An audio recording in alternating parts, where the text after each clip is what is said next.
Greetings, everyone, and welcome to Progressive Discussions. The weeks sure fly by fast. It is the beginning of summer. I'm sorry. It is the beginning of August 2023, and the heat wave continues. It's not just a normal, typical lazy, hazy, crazy days of summer heat wave. The shit is about to hit the fan with the planet Earth. I've been saying this for years. Capitalism is destroying this planet. Whether it be the destruction of forests, any forests, not just rainforests. The fluorocarbons in the atmosphere, from the fossil fuel industry, contributing to global warming, climate change, regardless what the dumber than a bag of rocks right-wing lunatics keep saying. They deny everything. They deny, you name it, they deny it. If it's coming from science, forget about partisan politics. If it's coming from science, they deny it because their ideology does not acknowledge science. I don't know what it acknowledges. They're in a delusional fantasy world. And I couldn't finish the article, but I was reading about that idiot Mike Huckabee. Remember him and his daughter, the one that looked inbred, and he was denying climate change, and satellites don't lie, scientists don't lie. Um, the facts don't lie. One of the articles I'm going to read is about a chunk of ice that is missing from Antarctica. That was the size of Greenland. So all the coastal cities, you better get ready to eventually evacuate, especially the low-lying coastal cities like the ones in Florida, where going into the ocean, going to the beach and entering the ocean water is like entering a hot tub, a jacuzzi, 100 degrees Fahrenheit. And what's even worse is the destruction, I mean, the death of coral. The coral is bleaching out, it's dying. The reefs that are not too deep, the reefs that are deep are still safe for now. Okay, but your typical coral reefs are dying. The coral is bleaching out. And the coral reef is a vital part of the food chain, the ecology of the ocean, oceanic creatures. So, of course, all the idiots are are busy contributing to Logan Paul's success, right? I don't think he discussed anything deep or important. I was watching a dear friend of mine from Arizona, uh, Gabriel Solias. He lives outside of Phoenix. He sent me SummerSlam Part 1 and 2. So I'm going to watch, even though I know some of the results. Speaking of Logan Paul, I'm going to watch SummerSlam 1 and 2 later on tonight. I thanked him tremendously. I told him, you better water your nopal cactus. Your cacti is dying from the heat. You better water it every day. The nopal is a prickly pear cactus. It has like beaver tail pads. The pads are like this. They're drooping. And some of them are turning like yellowish. I told them, you want to lose your nopals? Well, continue doing what you're doing. Or listen to me and water them generously every day, especially in over 100 degrees Fahrenheit. And last night at midnight, the temperature was 90 degrees in Arizona. 90 degrees at midnight. Do you believe that? It was. They had a high of 110. It's been like that every day. And I'm going to read an article. I think the first one I'm going to read is about the precious saguaro cactuses withering because of climate change. I just want to I want to say that probably the worst, most incompetent computer programmers known to mankind are the ones that created voice to text. Atrocious performance. It's horrible.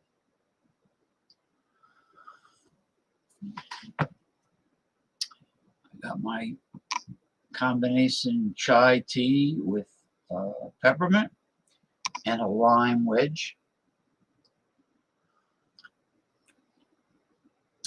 Excellent. Okay, speaking of the the data, let's start off with the one I just mentioned. Saguaro cactus is suffering withering. Oh, it's really a bad situation. Okay, let me bring the first article for progressive discussions up. Here we go. I just want to quickly say hello, greetings to Mr. Bart Robinson, good friend of mine. Greetings, James. I am out walking in the heat right now, but not for too long. It isn't too bad. Well, it hasn't been 90 degrees every day. You know, the steam bath humidity, it did ease up. It did ease up considerably, but the southern United States and the Southwest, they're getting hammered. And I'm putting it mildly. But thank you for your commentary, Mr. Bart Robinson of southwestern New Jersey.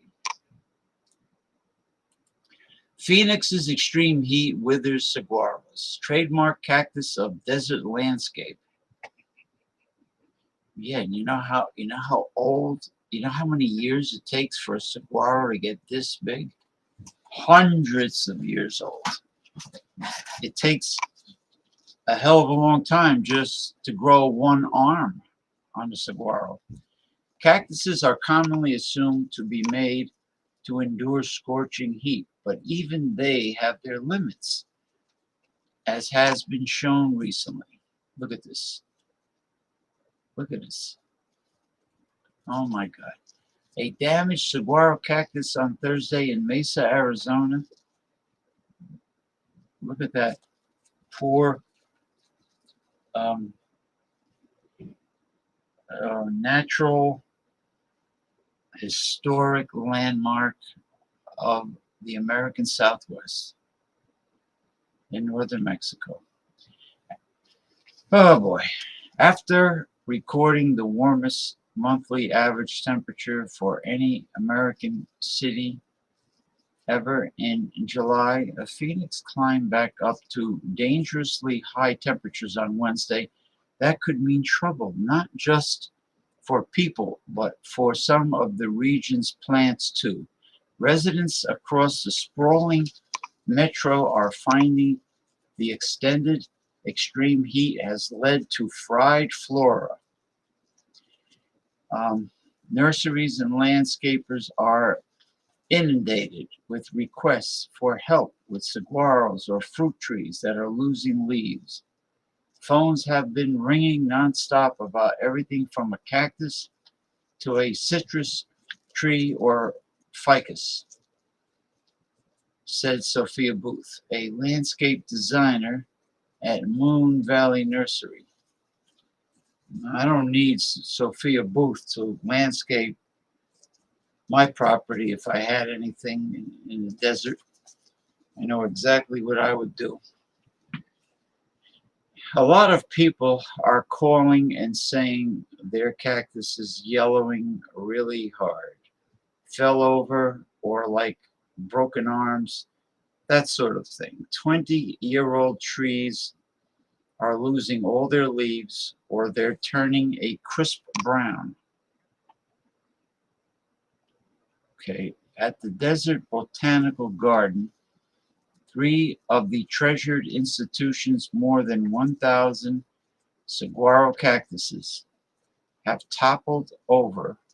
Wow, more than 1,000 have toppled over or lost an arm in the last week, a rate that officials there say is highly unusual.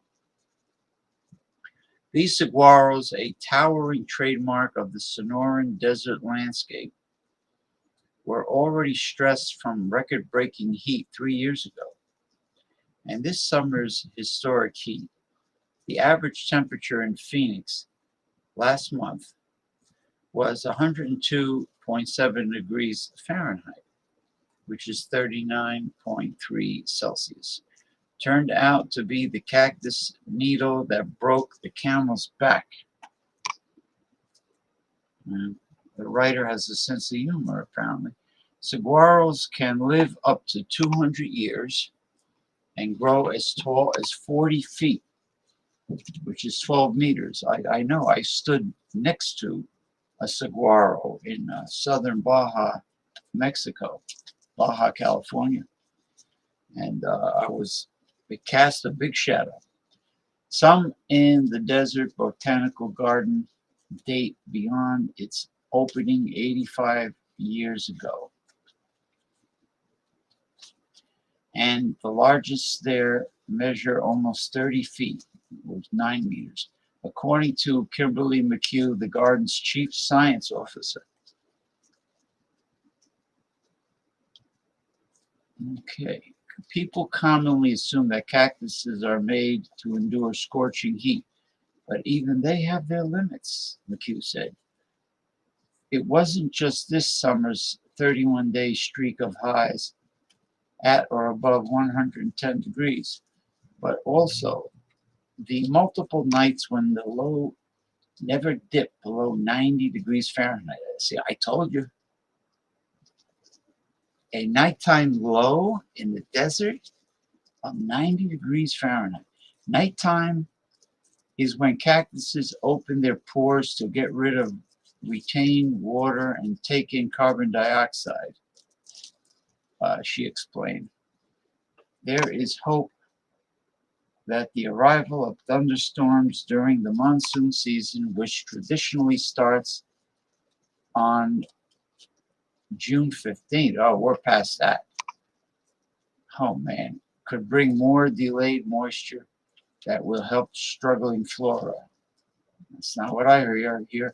In Arizona, about half the rain that falls during the year comes during the monsoon. It can be a mixed bag, cooling, sweltering cities like Las Vegas and Phoenix, but bringing the risk of flooding to mountain towns and low-lying deserts alike. Yeah, Tucson, Arizona, too, also. It carries a promise of rain, but doesn't always deliver. And even when it does, the moisture isn't shared equally across the Four Corners region and beyond. The last two seasons were impressive, and the two before that largely duds. As of Wednesday, there was no rain in the forecast for Phoenix anytime soon, according to the National Weather Service. After 2 days of a slight drop, high temperatures reached 111 degrees Fahrenheit and are expected to be 110 degrees Fahrenheit or more for the next 10 days. The Weather Service plans to issue an extreme heat warning Friday through Monday, when the highs will be between 111 and 117 degrees Fahrenheit.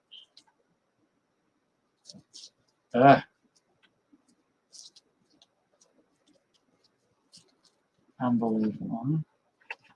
It's really, no, the earth is changing for the worse, I'm afraid to say. Changing for the worse.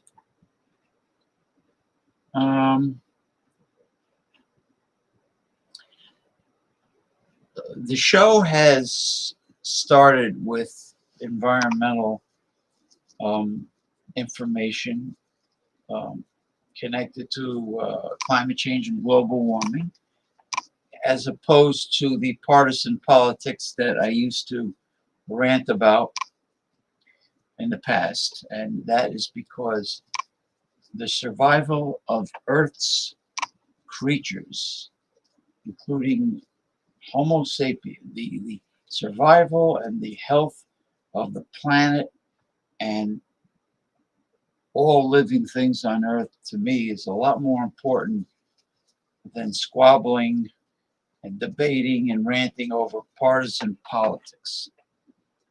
I just, for those that are wondering, how come I'm not discussing Donald Trump and the Republicans like constantly? Because I did say a little something about them. I'm not going to debate with a brain cell deficient moron that does not respect science and use proven facts. Does not. Okay, what are we going to do here? All right, we'll read this. This is interesting. Excuse me. Alex the Beer Master. Hey, sir. Good afternoon, James. Appreciate you don't ever get it. You don't ever get it, my friend. Get what?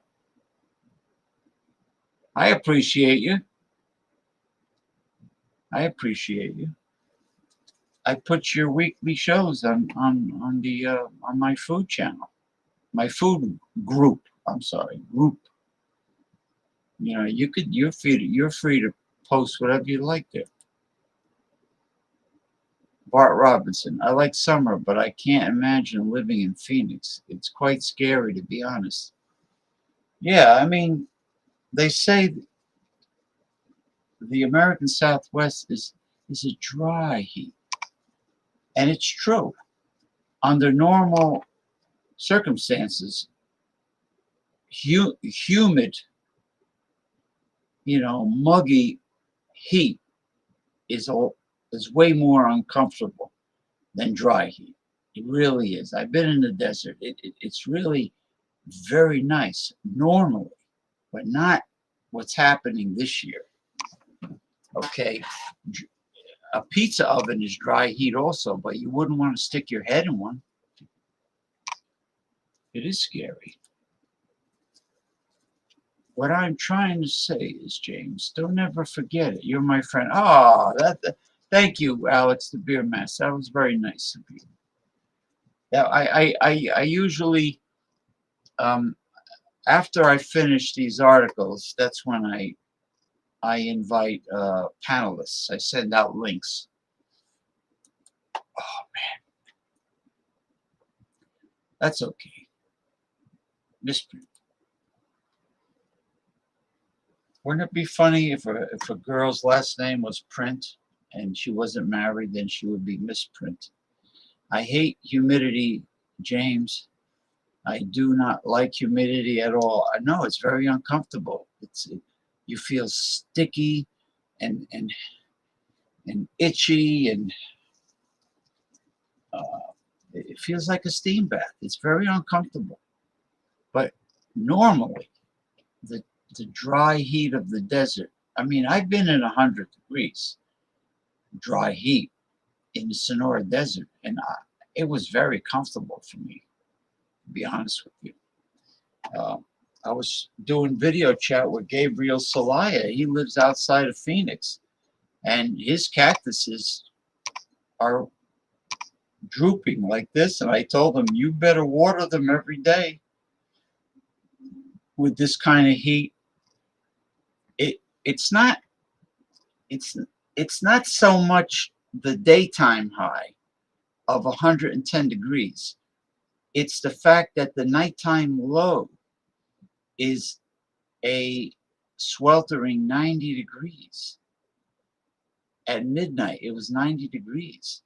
So the desert flora, the cactuses have no time to unwind and relax and, take in the carbon dioxide and do their thing. The desert usually gets very cool at night, and it's not happening. And I told them, you're going to lose your plants, man. You better water them every day and water them generously in this type of weather. You know, if the nighttime temperature dropped like it normally should, then I would say you don't have to really water them. You know, only when they look a little wrinkly, like cactuses, succulents in general will let you know when it's time to water them. They'll start to, they won't be plump and smooth. They'll start to get thinner. Some droop. Some look a little wrinkly. Anyway, I digress. Let me get back to this article.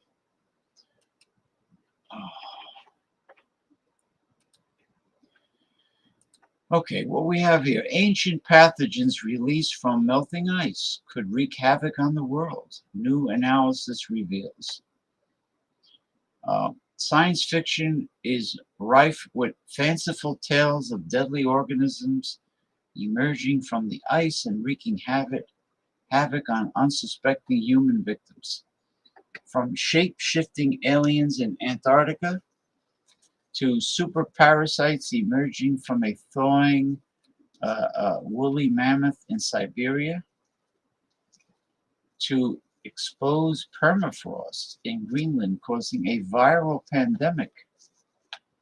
The concept is marvelous plot fodder. You hear that, Hollywood? You hear that?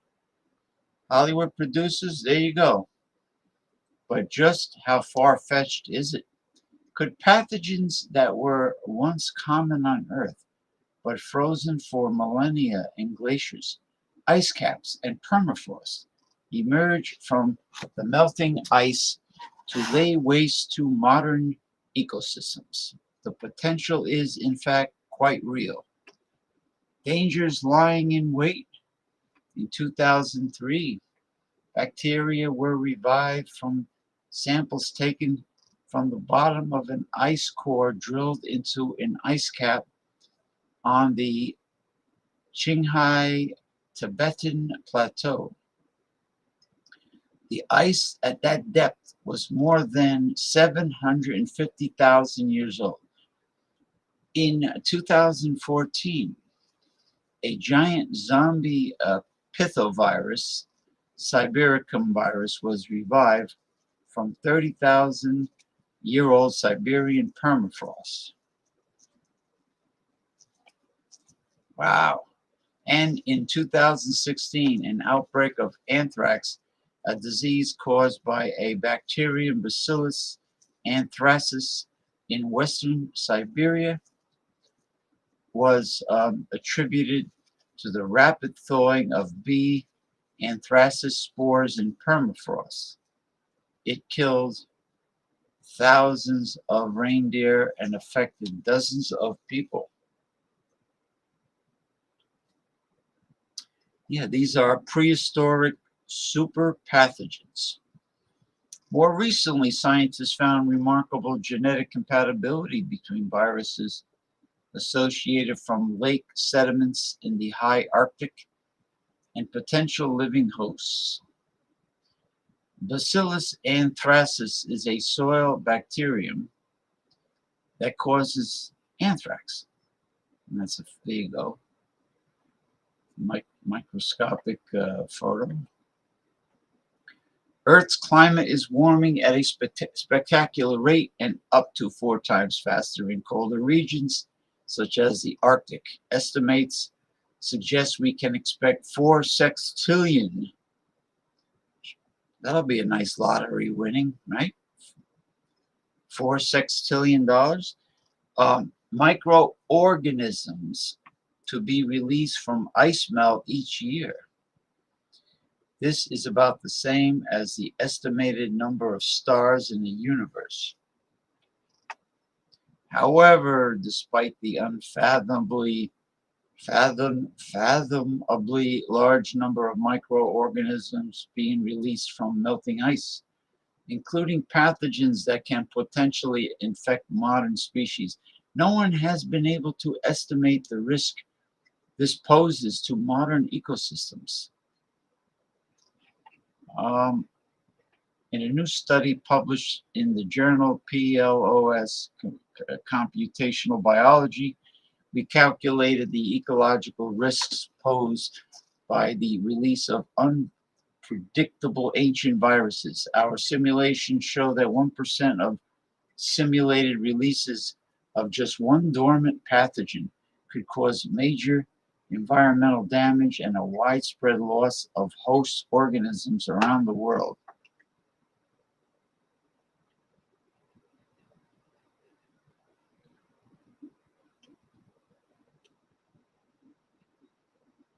Who the fuck is Kelly? Anyway, so that's it. I mean, it's not it, but here's the permafrost melting, right? Melt water carving a glacier in the Himalayas of India. Well,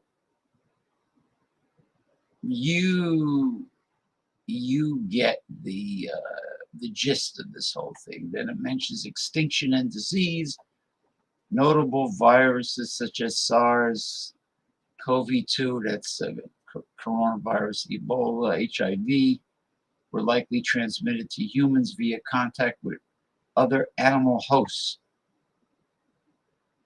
So it is plausible that a once icebound virus could enter the human population via a zoonotic pathway. Oh boy, melting. While the likelihood of a pathogen emerging from melting ice and causing catastrophic extinctions is low, our results show it is no longer a fantasy for which we shouldn't prepare.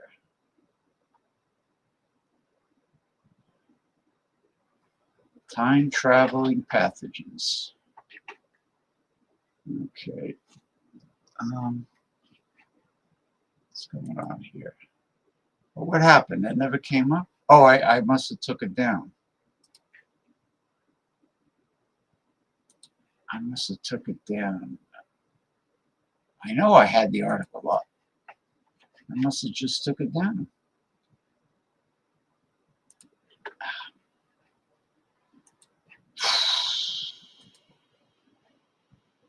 So I was just continuing to read some more. Hold on for a second.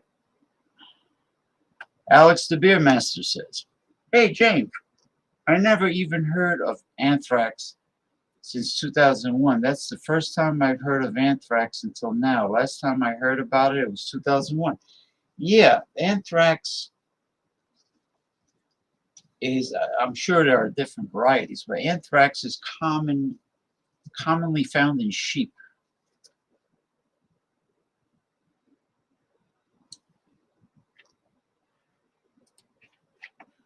Yep, I remember the mysterious powder that was sent in the mail.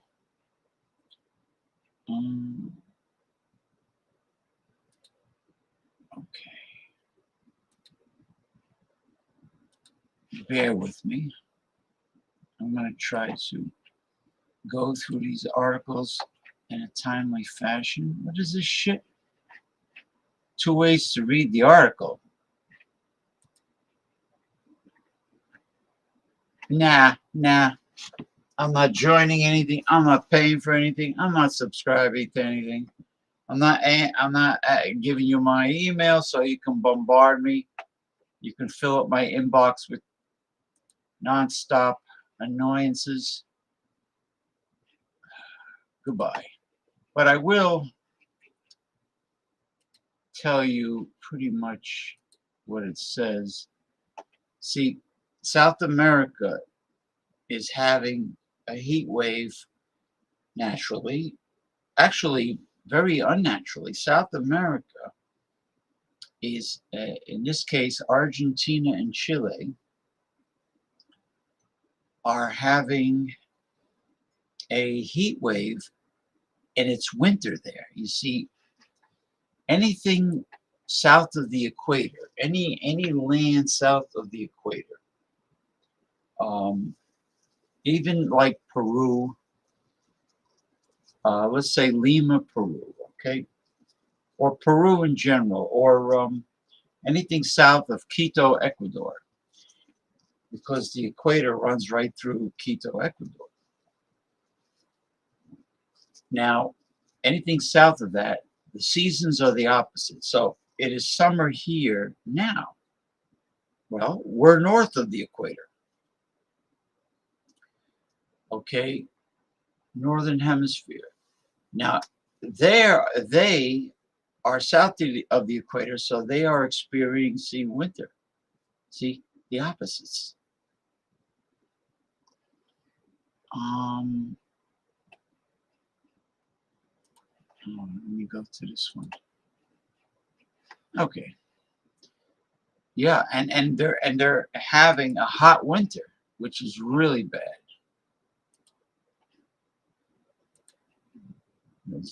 Zip through this. This is shaking the very foundation of the ocean food web. Now, this upsets me. This climate change may severely affect the supply of seafood. Does that mean I can't enjoy my seafood in the future? I will be very upset. What is it, sunrise or sunset? It could be either way, right? The heating, what is this shit on the bottom? Son of a bitch. The heating across the world's oceans is literally off the charts. Last week, a buoy in Florida's Manatee Bay recorded a water temperature of 101 degrees Fahrenheit. And since March, global average sea surface temperatures have kept smashing record highs. You can see the global average for 2023 represented as the solid black line in the chart below. Okay, the other squiggles are previous years. Okay. Solid black line. And you can see how it's climbing. Meanwhile, temperatures in the North Atlantic have been climbing higher and higher above the highs in previous years. Last week, that ocean notched its highest temperature since records began in the early 1980s. Scarier still, the North Atlantic doesn't typically see its highest annual temperatures until early September, so it's likely to keep breaking records in the coming weeks. In the chart below, the North Atlantic's record-setting temperatures are the solid black line. Well, it's a no-brainer, really, when you look at the graph. Let me try to jump ahead. All right, they're going into the effects of this climate change on the ecology of the ocean. And we have other articles to read, so I don't want to repeat myself. Plus, the font is rather small. Let me see where it gets into the food. When is it going to bring up the food supply coming from the ocean?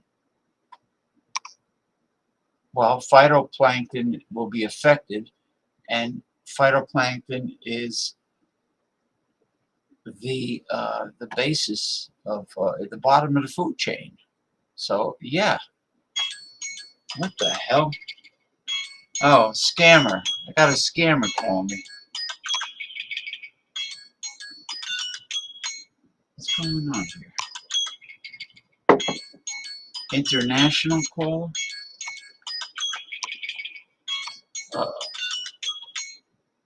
Yeah, ignore that. Zooplankton. Okay, I understand what this is saying now. If the plankton is going to be adversely affected by global warming, climate change, it will affect the whole food chain. Okay, because I'm just doing speed reading and I'm summarizing what they're trying to get at, and that's exactly what they're getting at. Okay? Instead of going through all the scientific mumbo jumbo, I pretty much speed read and, and cut to the chase. Okay, this one here. Is a mega ocean current about to shut down? Now, like I said before, the saving the planet and its creatures is a lot more important than me yelling and ranting about politics. Okay, I pretty much have said everything there is to say, but I'll get into details when my co-host comes aboard later, Mick Von Raven. And then we can talk about anything, really. Anybody could talk about anything that's important to them. Okay, is a mega current about to shut down? An alarming study predicts an imminent collapse of a mega ocean current, but some experts say the evidence is insufficient. Well, I sure hope not. An enormous ocean current that warms some continents and cools others as it snakes around the world could collapse decades earlier than scientists predicted. It would be a dire outcome that disrupts weather patterns in nearly every place on Earth. That makes the findings of a new study this week alarming because of its timing. The current could shut down in as little as 2 years, triggering chaotic weather changes worldwide in real time. I'm telling you, the shit's about to hit the fan. It really is. People better wake up and forget about their insane bickering over politics, and they better focus on saving the planet because we are one of its creatures. Even though I really hate to see any creature become endangered or go extinct.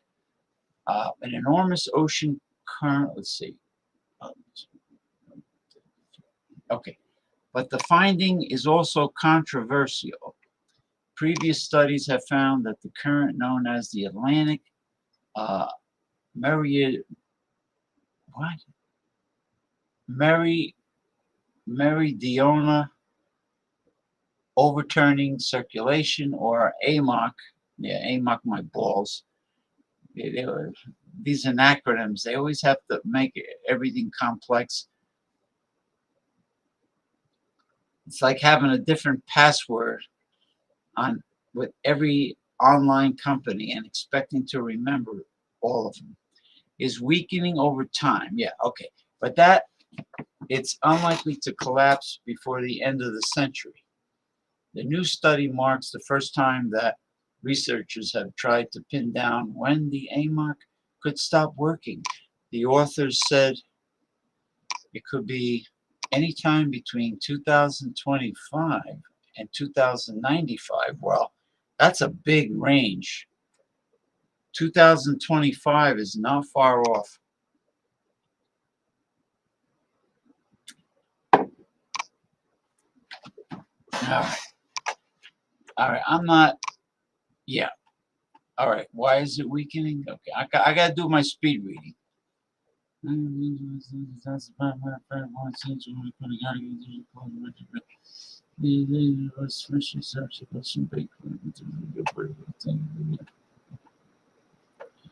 Well, yeah, the ocean current that goes from south to north, from the tropics up to northern Europe, is the reason why much of Europe is known for mild winters. Yes, that's exactly true.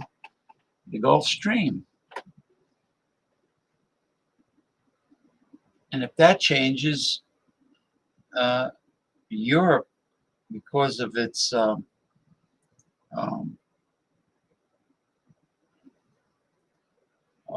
what do you call, longitude? Because of its position on the planet,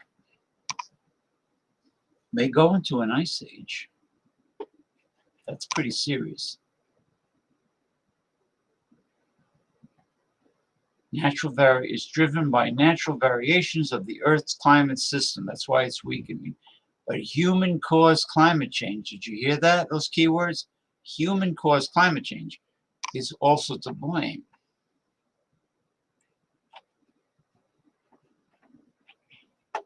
And this doesn't, and this doesn't count the rising sea levels from the melting ice.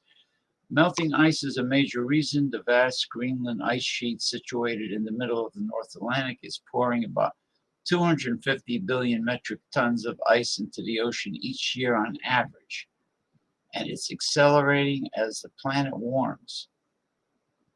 Okay, this influx of cold, fresh water into the sea can destabilize the ocean's current flow over time.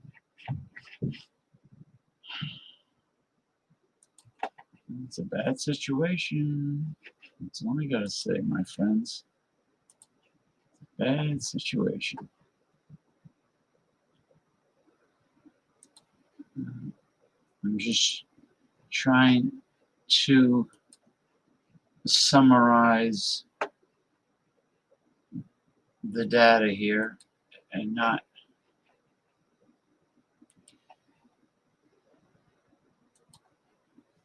all right.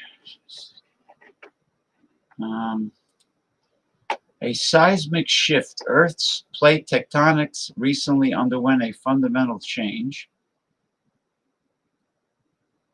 All right, here's the Earth's core, magma, volcanic core. Earth's abundant water, life, and unique plate tectonics have shaped its history. However, a new study suggests that plate tectonics may be a recent phenomenon with the mantle previously stratified, possibly hiding undisturbed primordial material.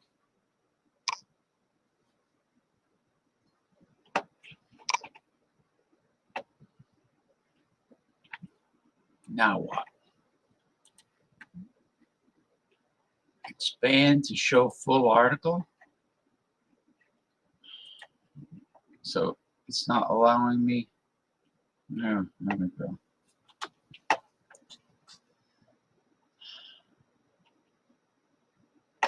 Oh, they're really being pushy with the sales. Well, the Earth is made up. It's like a jigsaw puzzle. It's made up of tectonic plates at the surface that constantly move and rub up against each other, and that's why earthquakes occur. And this has been happening since the birth of the planet.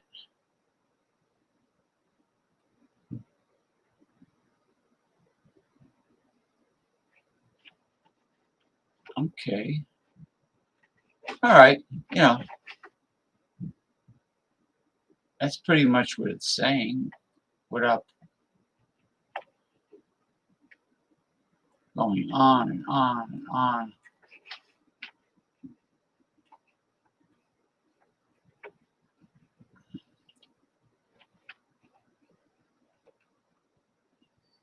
Tricks to bond with your cats.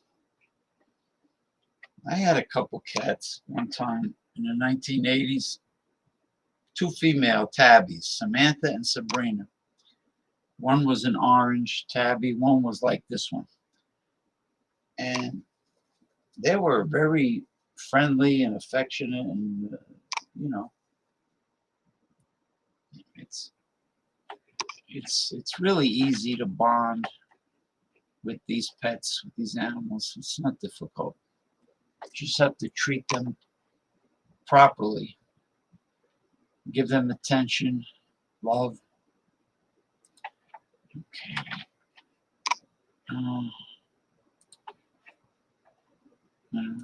Let's see what we got here. Okay, we're winding down. I have two more after this. You know, but if it's being redundant, I'm just going to skip it. You know, I don't want to discuss the same information that I did before. All right, here we go. North Atlantic Ocean, you know, there you can see pretty rough seas. North Atlantic Ocean temperature sets record high. No kidding. Washington. On the heels of the new record high in the Mediterranean, the North Atlantic reached its hottest ever level last week, several weeks earlier than its usual annual peak, according to preliminary data released by the U.S. National Oceanic and Atmospheric Administration. The news comes after scientists confirmed that July is on track to be the warmest month in record history. Searing heat intensified by global warming that has affected tens of millions of people. Based on our analysis, the record high average sea surface temperature in the North Atlantic is 76.8 degrees Fahrenheit observed Wednesday. Scientists Zhu Gangyin, a scientist at NOAA's National Centers for Environmental Information,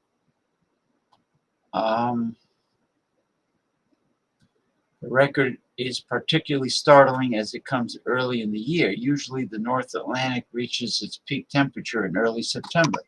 That is true, because when I used to do a lot of fishing, and I used to, mostly it was surf fishing, and the best surf fishing is in September, because that is when the ocean temperature is at its warmest. Well, guess what? It's going to be, by this September, it might even be too warm. I know the heat wave has been affecting all parts of the world. The Middle East is absolutely frying. Mediterranean, American Southwest, American Southern states is having a steam bath. You know, Miami Beach, 100-degree ocean temperature. There's no way you can cool off by taking a dip. Let's put it that way. Nope. You're not going to cool off, my friends. Oh, this is a shame. Okay. This is really sad. It has to do with the environment, but what's going on. But this is like, this is a result of what's going on. Florida is so hot, scientists are taking coral out of the ocean. Now, here we go. Advertisements. Let me get rid of this crap.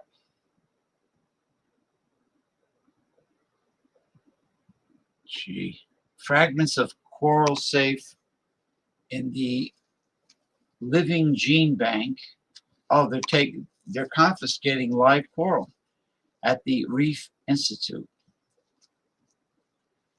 Superheated seawater off the Florida Keys has grown so perilous to the world's third largest barrier reef that scientists are now removing samples of coral from ocean nurseries to place in cooler land-based tanks. Wow, it's incredible.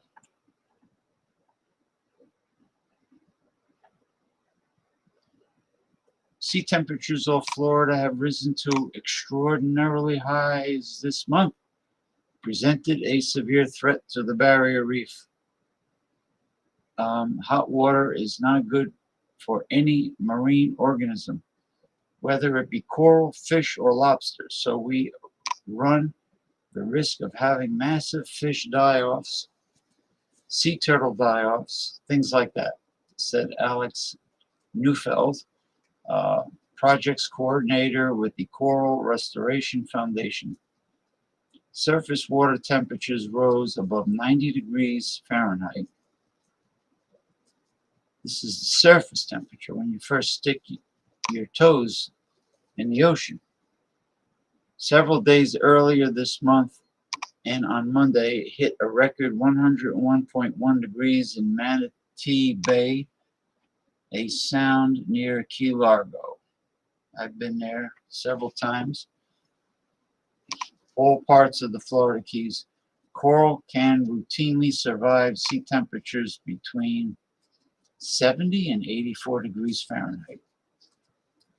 This is the worst that I've seen. And I think many people would agree that it has the potential to be the worst one that the Keys has ever experienced, Neufeld said. Well, it's good that people are trying to help save the marine life that is in big trouble.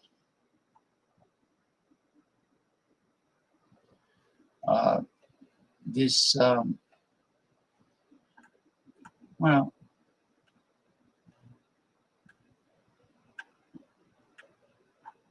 it's affecting tourism also, really.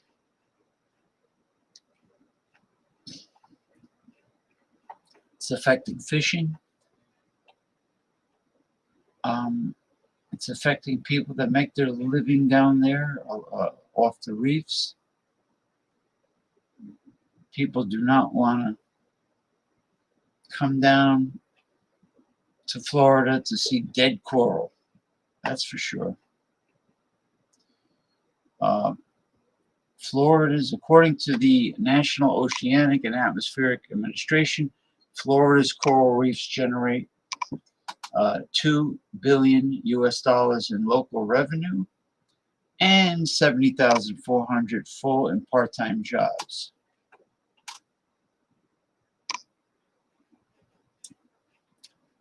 Brad Roberts traveled with his family from Fort Myers on Florida's Gulf Coast to Isla Mirada in the Keys to fish for lobster. Yes, I know Isla Mirada is great.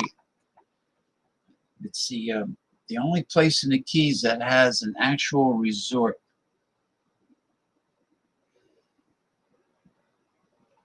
It's really a bad situation. People are trying. People that care are trying. People that don't give a shit are the ones that cause this climate change problem. And let's see. Oh man, the allergy situation is not good either, because apparently the Canadian forest fires are not over with. They're not over with. They're still going on, just not as bad.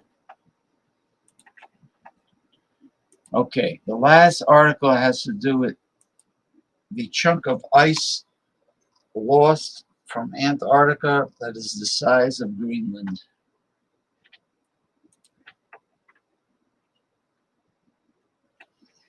Okay. This is our last article.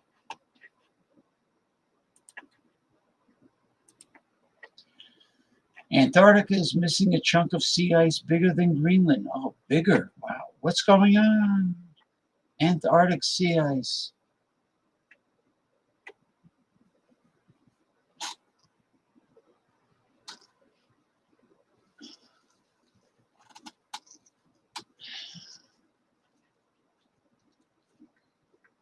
Antarctic sea ice extent in 2023 compared to the 1981 to 2010 average.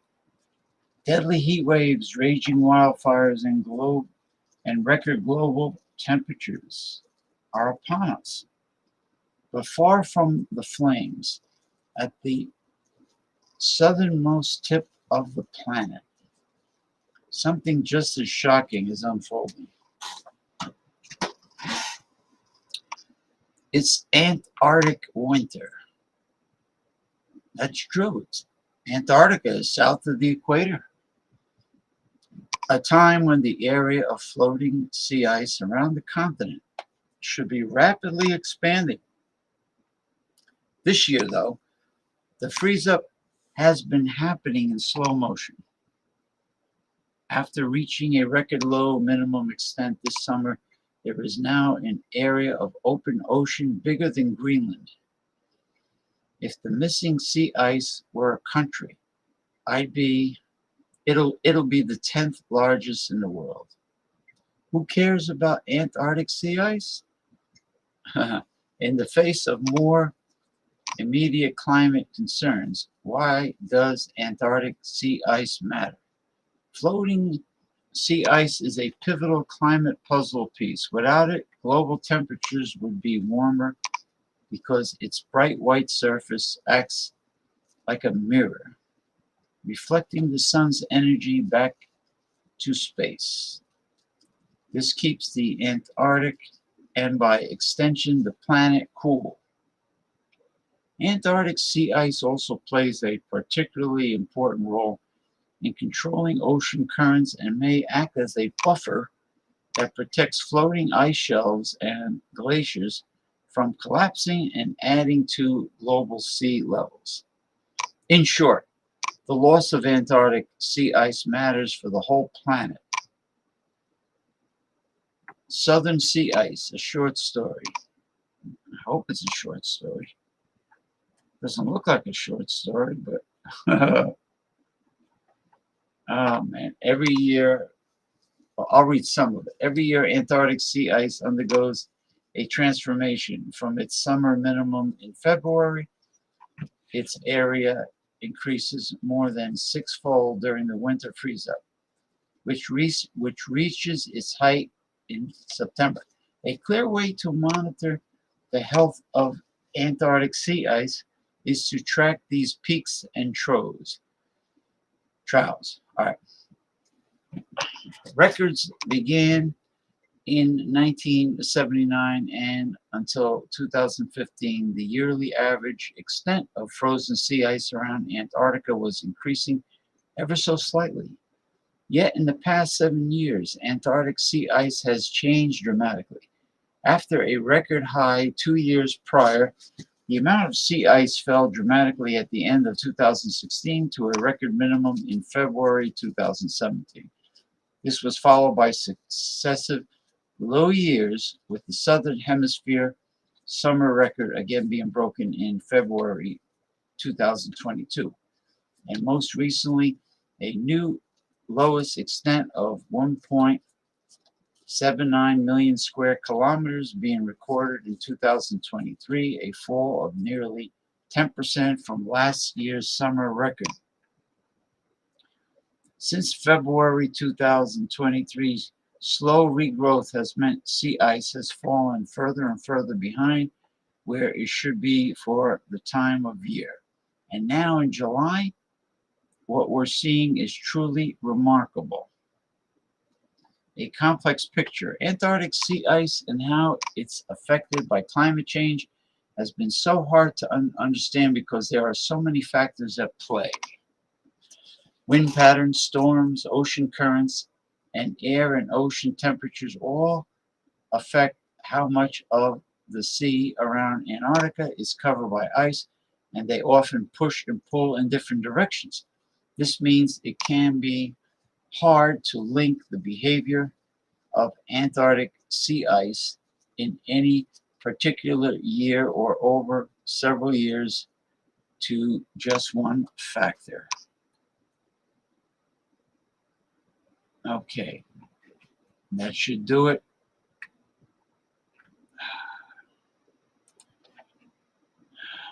That should do it. Now what I'm going to do is what I do every week, and that is I am going to send out the link to my co-host, and other panelists that wish to be on the show. And you can discuss anything you want as long as it's not too offensive. I mean, you could be offensive. I don't care. I don't censor anybody, but as long as uh, it's not harmful to the show. You can talk about anything that's important to you. All right? Okay.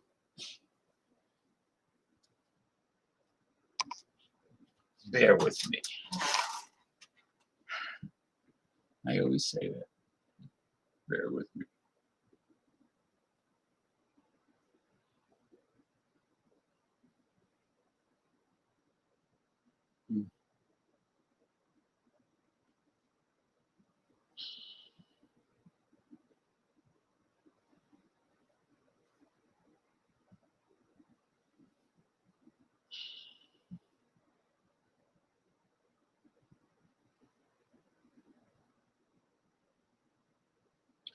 All right. Let's see what I'm doing here.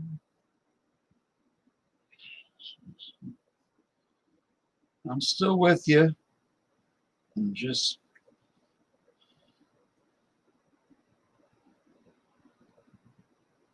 giving the signal to my right-hand man and co-host,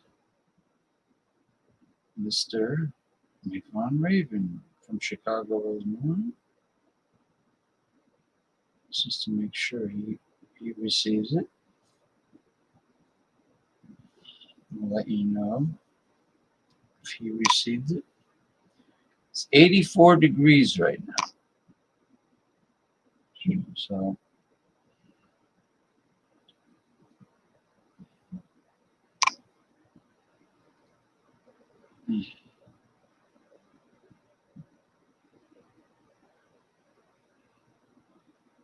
okay, just sending out.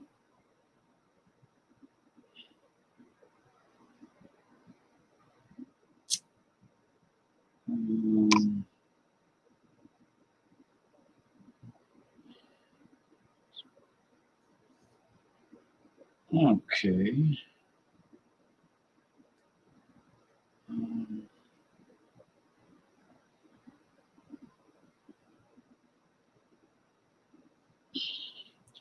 I am in the process of sending out the links.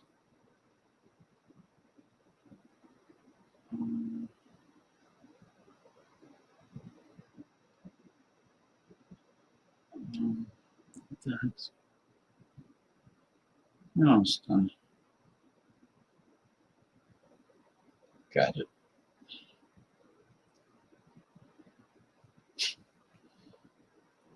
Let's see what we got here. And that is it. That's it. I'm done. I'm done sending out links to my panelists.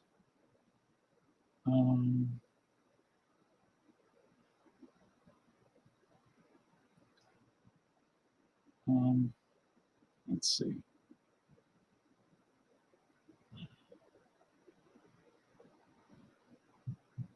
Okay.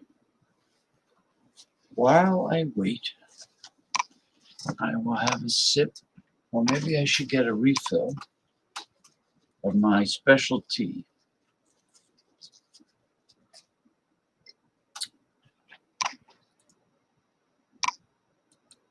Yeah, maybe I should just get a refill.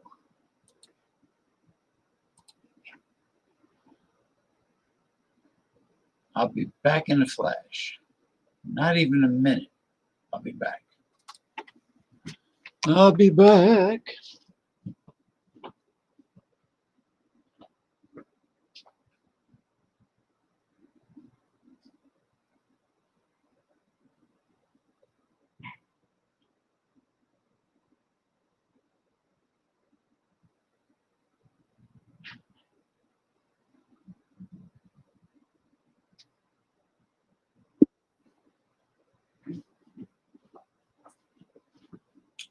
I heard that sound, and I know what that sound is. That is the one and only Nick Von Recken. Hello there. Hey, Oh, wait a minute, wait a minute. how's our audio? I got my earbuds in and they're not working yet. Can you hear me? Yeah, I hear you. Do you hear me? Yeah, I wonder what's going on with the old earbuds. Let's see. No. Technology, our favorite friend. Are those the Bluetooth earbuds? How are you doing, Bluetooth? James? Do you hear me? Yes, sir, I do. And you hear me? Yeah, I hear you. I uh, Say, I saw an excellent Eastman quote saying how right we. Oh, nice, nice, these are my Bluetooth earbuds. very nice. I heard Trump's lawyer Eastman said, "Hell yeah, we were trying to overthrow the government." I heard what made me laugh is Trump said he has the right to pardon himself. Hey, Western Mike, how you doing? Is that when he farts or burps? He could say, "Pardon me." Because Yeah, that's the only I part. don't You know. don't have pardon power when you're out of office. It's a fantasy. He's got many fantasies. Where he comes out of this on top. That's pure conjecture and fantasy. Him and Rudy Giuliani are going to be cellmates, from what I can see. We didn't do Well, anything. We're innocent. Rudy Giuliani, his the best photo he ever took is when that black shoe polish was Oh, running down his and Bill face. Maher said, "Well, he's a vampire. He's melting out in the sun." I certainly Oh, miss Bill Maher's like show because with the like writer's strike, it's kind of a drag. I like his opinions. what was her name? Margaret Hamilton from The Wizard of Oz. I'm Melting melting. with just water. Yeah, yeah. So this is some, what's the right word? Things are happening that have never happened in our society and anywhere ever. A former president indicted. A grand jury saw enough evidence to go for a trial. It's just this country. I mean, I hate to say it. This trial may be the balance between democracy and not. I don't know, because if he gets off, that means anything a president does is a free for all. You can do anything you want as president, which is Yeah, not the way this country. if you want to be a despotic, fascist, autocrat, dictator, whatever you want to call yourself, you could do that. You could. It's like it'll be like what do you call it? Dodge City or Deadwood, Yeah, South Dakota. yeah. You're like, Okay, Corral. We'll just have a shootout with those we don't like, and oh, they died. Okay. I saw the judge had to put a gag order on Trump. He started already threatening retaliation. I mean, he hasn't even done anything yet, and he's trying to retaliate. It's just an accusation at this point. So what's there to retaliate against? The fact that he's been accused of Giuliani was pretending to be a from the what are the voters, the electoral college. That's against the law to impersonate those people. yeah. Well, Lindsey Graham is he's in big trouble. What did he do You know, now? what he trying to interfere with the election over in Georgia. Oh, he got involved on that after Trump had called? Oh, oh, he got involved. He was trying to do Trump's dirty work concerning the Georgia presidential election. Yeah, he was making calls. Remember when Trump says, "I want you to find what is it? I 12,000 want votes you or something? to, yeah, 11,000 votes. And Some all I need is 11,000 votes. Find it." Just find it. I said so. So he's going to be indicted on that very soon. The one thing I'm just a little confused on is this first indictment with the fake electoral college and saying he won. Is that tied with January 6th, or is that another set of charges coming? I can't tell. Well, I know the last week he had 32 bona fide charges. Yeah, I'm just So wondering, is another charges for the January 6th incident coming as well, specifically for that day? I mean, his political career doesn't have an upside anymore. No, Career, it's over. Because career. Maybe his career in an orange jumpsuit. just begins. You know, legal experts have said if he doesn't cut some kind of deal, he may die in prison of old age. But hey, it's his bed. He needs to lie in it. Well, let's put it this way. Yeah, I was always big on color coordination, and him in a jumpsuit with his orange head, Oh God, it'd be pumpkin. perfect. He'd fit right in. And Yeah, I barely knew Rudy, just in passing. He's just an acquaintance. Um, he's an acquaintance. Yeah, he was an acquaintance that was his official attorney representing. yeah, every attorney that Trump ever got, uh, just stepped right in it. If you know what I'm saying, they stepped right in it. What was Rudy saying? With his eyes bugging out, he was saying the truth is not always the truth, and a lie is not always a lie. And if you believe it, it's true. And if you can't remember, it never happened. Yeah, okay. Well, that's Let's what let's live our life that like that. when Jesse Ventura was a heel wrestler, he used to say, "Lose, win if you can, lose if you must, but always cheat. If the referee didn't see it, it never happened." Yeah, that's carnival like actions, not a way to run this country or testify. I like the way that Jack Smith worded that thing. He made sure it's funny on TV. One of the political analysts, the lawyer, said if I ran into a bank and said hold them up, and then I'd say wait a minute, I'm just expressing my right to free speech. That's it's one thing to tell people you won, but it's another thing to try to fool them with fake Well, electoral college people and say you actually did win. That's a crime right there. like That's like not free like shouting speech.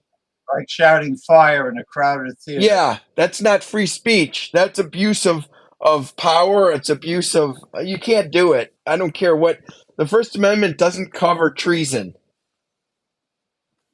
It just Yeah, doesn't. that's why I don't use pertaining to the show. I don't use the word uncensored anymore because there are limits to what you allow people to say on a live stream show. Yeah, like if There I has to started teaching people how to make a bomb out of stuff at your house, yeah, get me right off the air. Or you talk about a shooting plot you want to take care of soon and go ape shit, and or that's just going ape shit like a certain someone we know about saying racial things, oh horrible. yeah, Archie Jr., Archie Bunker Jr. Yes, sir.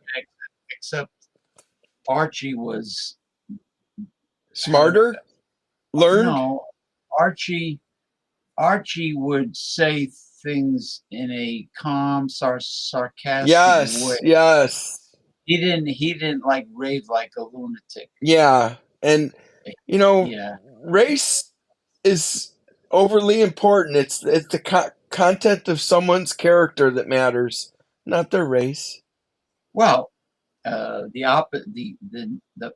negative um, extreme of race would be hate crimes. It We is. don't want to encourage No, hate no, crimes. sir. It's very serious. Like during the pandemic, these these pieces of shit asshole Americans were singling out Asian people, attacking Asian people. Yeah, The Chinese government does not represent the Chinese people. We've known that for years. They represent their dictatorship, and they kill anyone that speaks against them. Chinese people I don't want half of what the government does. I guarantee it. have I have a very long, long long time close friend that is in mainland China, from mainland China, that I never met face to face, but a person can get acquainted with a human being using the technologies of the internet. And Just and like you and, and I, man. and many years have gone by, and she became a very close friend of the family, and the Chinese people are good Yeah, people. they Uh, are. Most Very people nice. around the world are good people. There's only a few certain Yeah, people that are extremists. Because let's face it, we all have the same thing. We all have hearts and minds and bodies. We're yeah. not I that mean, different. I mean, let's take Iran or the common people of Iran or even Saudi Arabia. They have to watch what they say in those countries. They'll be killed. But I'm sure they're extremely nice and hospitable and friendly. If you know if you start conversation with them and you got Find a to know how common they, ground as human yeah, beings. they'll offer you a meal. You know if you know they're very hospitable. The average good decent person is a very hospitable generous person. You know, bad governments don't represent the people, they represent special interests. this is why I get very upset when there's collateral damage during a war, when innocent civilians get hurt. Oh, it's horrible. You Like know, in Ukraine, like in children, Ukraine, children, or hospitals get bombed. It's just so painful. or that fucking slimeball piece of shit, President Harry Truman, that ordered the bombing of Hiroshima and Nagasaki. That was irrehensible and never can be reversed. Talk about collateral damage. Oh, God. Innocent men, So women, sad. children, Children. senior citizens, children, women. I mean, families. Right? I mean, come on. I mean, you know what I would have done? Embargo, like they did with Cuba. Don't let any imports. Don't allow any imports or exporting. You know what Don't. happened? They wanted to Yeah. use their latest technology. Let's use the latest technology. Let's see if it But again, works. well, what about the innocent lives of civilians? So They many don't give. civilians died in those two bombings. And what a horrible thing to do to the population is to drop a nuke on them. Yeah. A lot of horrible Unbelievable. things going on in terrorism too, and was it Boko Yeah, Haram in Africa, that terrorist group? Or remember when ISIS was beheading people live on camera? That's not the way the world needs to be. And you know, what's those corny songs? What the world's need now is love, sweet love. There's definitely not enough love in the world. There's too much hate. well, with those evil people, they don't need love. They need attack drones. They need an attack drones sneaking up on them when they least expect it. You can't negotiate with evil. And then you've got our former president was so divisive. He divided the country. He put a great big wound in the middle between classes, races. As a great leader, you're supposed to bring people together, not Well, divide them. besides being divide, devices divide, besides dividing the the American people uh, and creating so much hatred, he is he has a lot of blood on his hands. In my opinion, he's responsible for the 500,000 people that died, 500,000 Americans that died during the pandemic. Oh And I'll yeah, tell you he what, didn't take it very serious, and no, he no, let people into this country with COVID. Did not quarantine anyone coming in. He was too he, arrogant. he stopped the flights from Asia, but he Let Europe come in with it. allowed the Europeans to come in, and the Europeans, many of them were in Wuhan, worked in Wuhan province. They went to Europe. They brought the pandemic to Europe, and then he allowed them to fly to the United States. Pure Why? racism. Racism. Because they were Caucasian Yes, European, let them in. They're our people. our kind of people. They don't call them migrants, or they call them tourists or Yeah, something. Or exactly. And the ignorance. You're only is yeah. yeah, you're only a migrant if you have brown skin and you come from south of the border. Then they pigeonhole you as a migrant. They use what do you call Shock tactics, gulag type stuff where uh, they throw them into pins and separate the families. It's yeah, similar have to Nazi Germany without the torture and the horrible experiments, but it's almost like we're at war with them, and we're not. yeah, they use derogatory words and like and oh if you're an immigrant a child of color, they throw you in a cage and you sleep on a concrete floor It's horrible. at the border. At the border, they have all these kids sleeping on concrete floors. In a fucking cage, like they were a zoo specimen. And many of them have died. Many children in custody have died, and That means they it's weren't taken. They weren't no, well taken no, care of. they weren't. So they were treated like livestock almost. Even worse than livestock, because normally you don't want livestock to die. You got to bring them to market to And sell them. who are the governors of the states like Texas? Republican. I didn't really know that Abbott was in a wheelchair, so he's overcompensating by being super racist. And the things he's doing are illegal. His border patrol, it's been proven to be illegal, and he's been Well, yeah, told to disband it.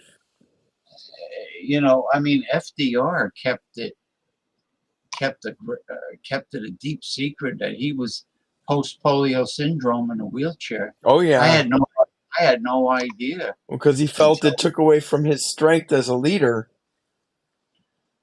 yeah, and Abbott did the same thing. He just Yeah, I didn't know he was in the wheelchair. He keeps how it do you under do it? wraps.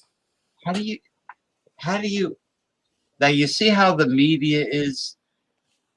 I don't trust them, but nobody mentioned ever in the media that Abbott was in a wheelchair. Because that explains his overcompensating and his inferiority complex by being racist, playing the race card. You see, Franklin Delano Roosevelt came from what I understand, a wealthy New York State family. And the only reason, my opinion, the only reason why he became so humble and progressive is because of his post polio syndrome, because of his And his wife was a great woman. Eleanor. Yes, she was a great woman behind him. She was That doesn't get enough credit. she was a real progressive. She don't women like that Don't get the credit they don't get deserve. credit. And I hate to say this, she she was not she was not attractive. Women that are pretty and famous for Are something, privileged. yeah, and they put the spotlight over it, or it could be at that certain time in history, women women like that were not acknowledged by the media. No, without her, he would have not been able to serve 3 terms, especially with his polio. And she pushed him in a progressive way and rights for women. I think she's a champion of women's rights. Yeah, and they did not give her the credit that No, they never talk about her greatness, or what she contributed to his presidency. I mean, there should be memorial buildings or something dedicated to her name. Even Martha Washington. There's always a great woman behind a great man when they're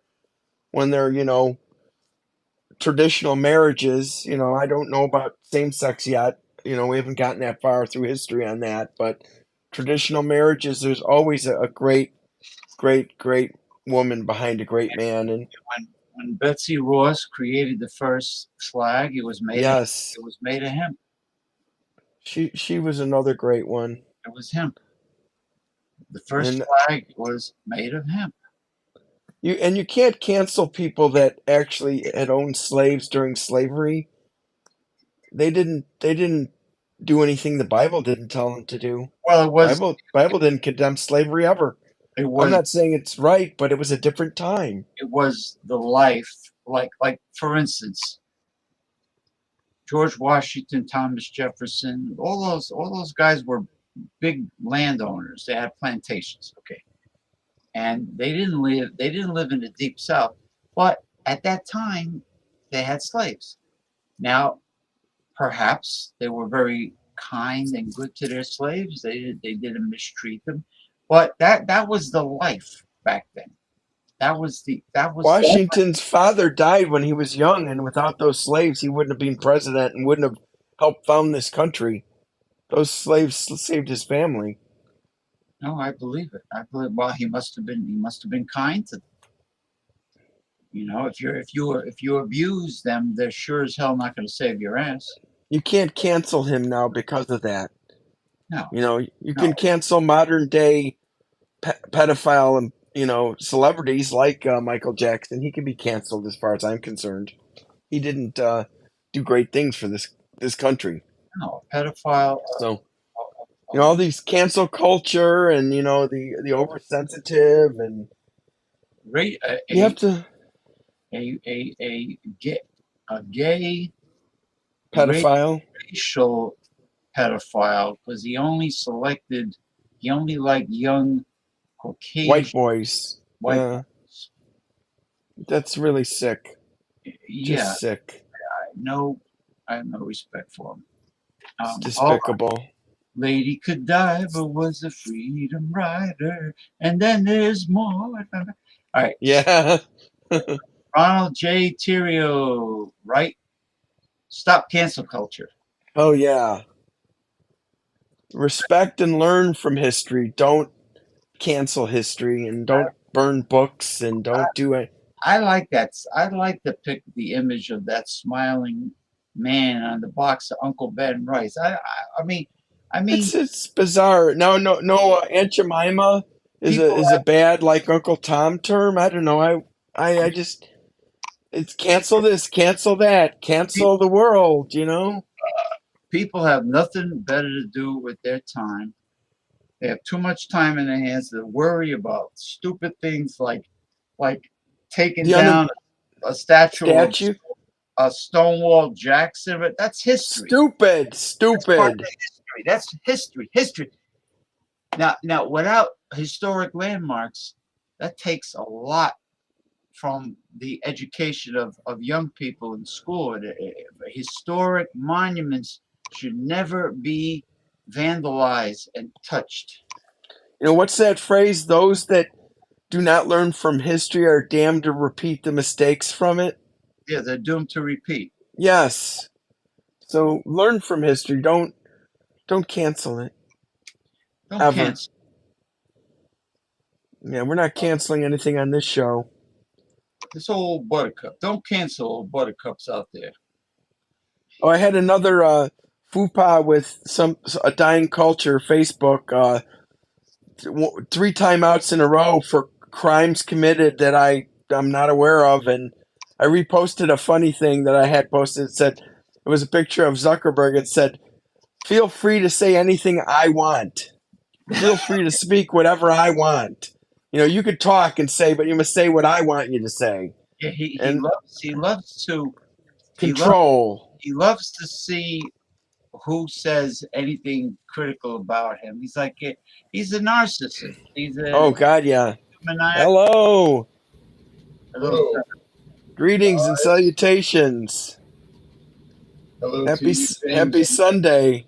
Thank you. Feliz Domingo, as they say in Spanish. Feliz Domingo. Yeah, see, the fanatics that want to take down on the monuments, they, but see, this is what they'll say. They'll say, well, we're not against history.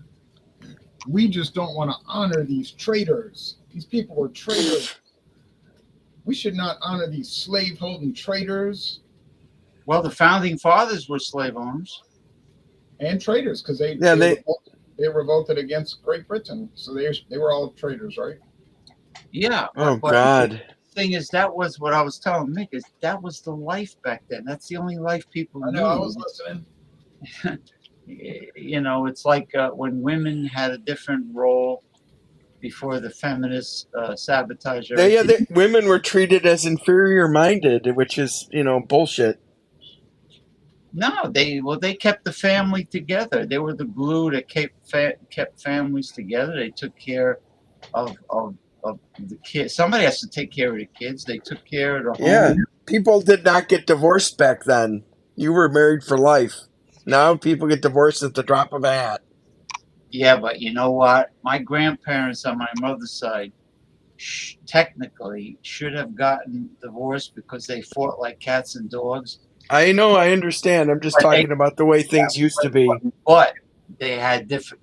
They they had separate bedrooms. When I was growing up, they had separate bedrooms. My grandmother says, "Ah, your grandfather snores too loud. I can't get any sleep." Or Oh boy. I'm sure there was more to it than that, That's called love lost. But you know, nothing could stop a spouse from paying the other spouse a visit in their room. I mean, it'll happen. It could happen, but the thing is that maybe it's true. I mean, if somebody is a bad snorer, I mean, what are you gonna do? Keep No, no. pushing them to sleep on their side all the time, and then they get back on their back, and it's really then if they got their legs are all over the place. I mean, I have a queen size. I have a queen size Me bed, too. and you know, I used to have a full size bed. There's nothing like a queen or a king. Exactly. Full is not enough. Yeah, and if somebody's kicking you in a king size bed, then they better hell go sleep somewhere else. But now, with the modern culture, like you talk about the neoliberals, they're hostile towards marriage. Oh yeah, they don't like heterosexual relationships. No, watch television. I mean, you could play a game called Find a Married Couple on TV that's different sexes and the same race. You'll have a hard time getting any. I know what's going on. I'm not stupid. I'm not sitting here like an idiot, not realizing what's happening on television. It's all The manipulated. commercials. Yeah, Yeah, it's the all commercials. and every couple is interracial Or same sex or marriage. same sex, Yeah, and always. They're pushing it heavy. but you know what? If you came from another, let's say you moved here from Europe and watched television, you would say, "Oh, I did not know that the United States was 90% black people." How do you know that? Oh, I watch television. Now, some people are going to take that as me being racist, but that's idiocy. What do you see on television since 2020? Watch any television commercial. I don't see anything that represents European American culture. Every television commercial. It's interracial couples, man, black, white woman. I agree Right? with that. What Black about people. the Black doubles? people. Listen, I like black people, of course. You know that. One of my main partners in my beer review is a black American from Haiti. Well, his parents are from Haiti. Black people make up 13% of the US population, 13%. But if you watch television commercials, you would think that they make up 90% of the US population.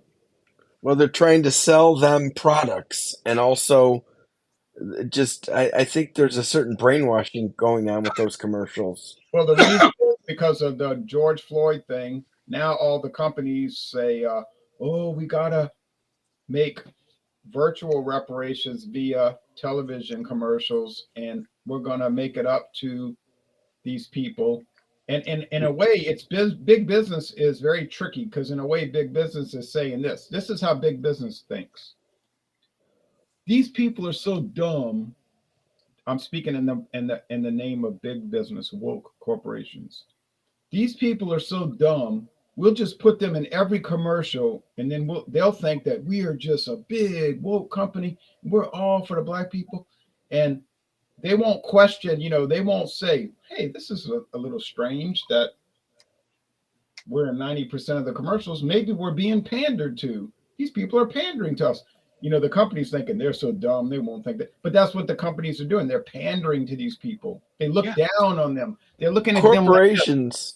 They look Yeah. at them like you talk to a child. The corporations are saying, "Okay, you black people, we're gonna show you what to do. We don't have to do that to the white or the Asian. They can take care of themselves. But you are special, meaning inferior. You need us to pet you and put you in all the commercials so that you'll be content." Now, doesn't that sound kind of like the way you could think about a big businessman thinking? Well, I tell you one thing, corporate America definitely dumbs down when they talk to the public in general. So they treat us like, they're profiteers off of us. They They claim don't to respect us. they claim to be anti-racist, but they're the racists. Yep. See, they think black people are inferior. A lot of neoliberals think black people are inferior, and they prove that by their actions. Yeah. Well, look at feminists. They the double standards of what they do with these dating reality shows where they're trying to match couples up, and it's always the man who is wealthy. Like Pauper. it's never a guy that makes donuts at Dunkin' Donuts. It's always Well, Common, common sense. Who's going to be attracted to that? Not women. it's like, you got a guy who's rich, and then but the women, they all want to be independent feminists, but when it comes to getting married, they want it all. They want their cake and eat it. They That's want what the the rich guy. feminists say. They tell women how to think. You know, if you have children and raise them and stay at home, you're a loser. If your Right. husband, if your husband's in command and is a good father, you're a loser. You know, that's how they are just like the people I was talking about in big business with racial matters. They pander to the people who they claim to support, and they look down on them. They lay a guilt trip on the women who choose to have a family and be homemakers, and not pursue a career because that's what they want. And you got to live like these women in Sex in the City. That's a real woman. That's what they're telling these women, and they trying to trick them, But Yeah, it's all lies. that's like that Sex in the City. They're obviously very independent feminists that all they do is yap and complain and rant, and then Drink white wine, yeah, and shop. yeah, shop, and everything, designer this, designer that, and blah blah blah. And they Sarah Jessica Parker never shuts up. She's talk about chatty. And what was the other one? Samantha, the nymphomaniac, the blonde. Is that her name, Samantha? I never watched the show. I never watched it. No, I never watched. I know one of my exes used to put it on, and I couldn't stay. I've seen it. I've seen the new one too. It's called Just Like That. It's got some hot scenes in it. I'll tell you that much. But they were like Elaine Bennis on Seinfeld. They dated men with money. So these are feminists who, when it comes to employment, they want to be treated equal. They want the equal pay, all this stuff. But when it comes to their social life, they were not. They weren't feminists. They were quite old-fashioned, where they wanted a man who was rich, take charge and pay for everything and be the breadwinner. But then if he's a breadwinner and you're a homemaker, they make the woman feel guilty. Right. They make her feel bad. And then some women say, "Oh well, get lost. I'll do what I want to do. Don't tell me how to live." That's what women need to do. They need to learn. Don't tell me how to live. You say you're for freedom, well then practice it. I'll do what I want. If I want to go out and work, I'll do it. If I want to stay home and take care of kids, I'll do that. Don't preach to me, tell me how I need to live. And don't sit there and tell me a man with lipstick and a wig dressed up like a woman is a woman like me. Because he ain't. He's a man dressed up with a wig and makeup. I was in a grocery store yesterday, and this man walks through the store, working for the grocery store, wearing a wig and makeup. And I'm thinking, I don't know who he's trying to fool. You know? And he would probably insist, you better call me Cheryl. I would tell him, you better get away from me. That's like the time I almost threw up when I saw it. There was a photo of an old geezer, Richard Simmons, wearing a pink ballerina dress. I felt like vomiting. Threw up in your mouth a little bit when you saw At that? least Richard Simmons, but at least Richard Simmons wasn't claiming to be something that he wasn't. No, He was pretty damn funny, I thought, unintentionally or intentionally. I mean, he was effeminate, and he did his exercises and jumped around in his leotard. Yeah, he wasn't hiding from the public that he was a little light in the loafers. Yeah, but he didn't come on television and say, okay, girls, I'm a girl too, and you have to call me a woman, and my name is, Rachel Simmons, and all. He didn't do that. He just had obvious ways about him that everybody knew. But he's also from New Orleans, by the way. But anyway. Yeah, he is. Sweating to the oldies. I remember that. And I'm talking about these people that try to make you think the opposite of reality. Well, that's what they want. Unfortunately, some of them are. Insist on what they want, their agenda. They demand. They don't want. They demand it. They're very and you two guys know that these people are very aggressive and vicious. They don't just say, "Well, it would be a good idea if you recognize me as a woman." They say, "No, you have to recognize me as a woman, or I'm going to try to hurt you, hurt your career, get you fired, get you canceled off of all your social groups." That's not a nice person trying to do that. Yeah, that's a tyrannous. That's a tyrannous. Certain individuals are like that for sure. Certain ones, not all. And when just like certain women are certain ways, certain men are. It's all selective. I'm talking about this movement. I'm not talking about everybody. I'm talking about the and a transgender athlete competing against. They should have a separate bracket for that. It's not fair, and they shouldn't be going into the locker room with women. Competing against biological females is cheating. They know why they're doing that, so they can beat them all and say, "Look at me, I won a medal. I'm a woman." No, you're a man who beat a bunch of women. Yeah, it's cheating. Yeah, definitely.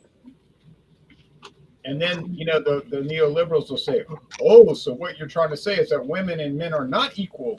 Yeah, that's right. That is what I'm saying. Women are not equal to men when it comes to athletics. Correct. Typically, men die before women, so we don't have every great advantage. That's right. And we don't get to have babies, and they do. So I'll never be able to experience having a child. Now, people say, well, they have women who have babies. They're trans women. I mean, there are men who have babies. They're trans men. Yeah, but they're not. That's not giving birth. That's a fantasy. They'll say, "I'm a man and I had a baby." You were born a man? Oh, well, I transitioned. Oh, right. I wonder what history will look back on that as years from now. A confused time. They'll look at it like the Roman Empire in the last days when it was collapsing. They'll say, "Yeah, how did those people let themselves get bullied like that? Why didn't they fight back?" But people are fighting back. Well, I hope Arnold Schwarzenegger got paid very well for doing that movie when he was pregnant. Because I mean, I wanna. Yes, sir. I wanna give some memorial bell ringing for Pee Wee Herman that died recently at 70 years of age. Yeah, he had cancer, I heard. Paul Rubens, yeah. Yeah. And I think 2 other celebrities passed away. I just can't remember who they were. It usually comes in 3s. Famous. Yeah, unfortunately.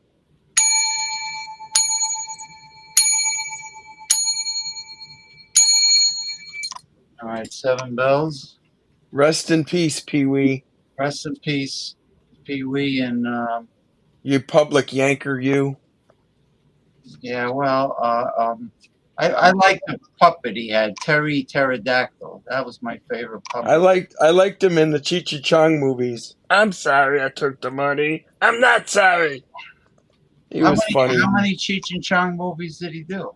One, I think it was Nice Dreams. Oh, really? Yeah, he was pretty funny in it. He was like a mental patient. It was a young. Yes, he was young. Yeah.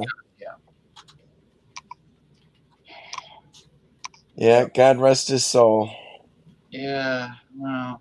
I remember Paul Rubens. Apparently, he had some worse secrets than going to a special purpose theater. Yeah, that totally. Was his show Pee Wee's Playhouse Canceled after he got caught yanking his he was yanking his Hank at a dirty movie theater. And in Florida, in like Sarasota or something on the Gulf Coast.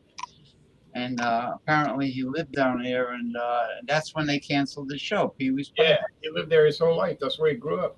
So he had more skeletons in his closet, Ron?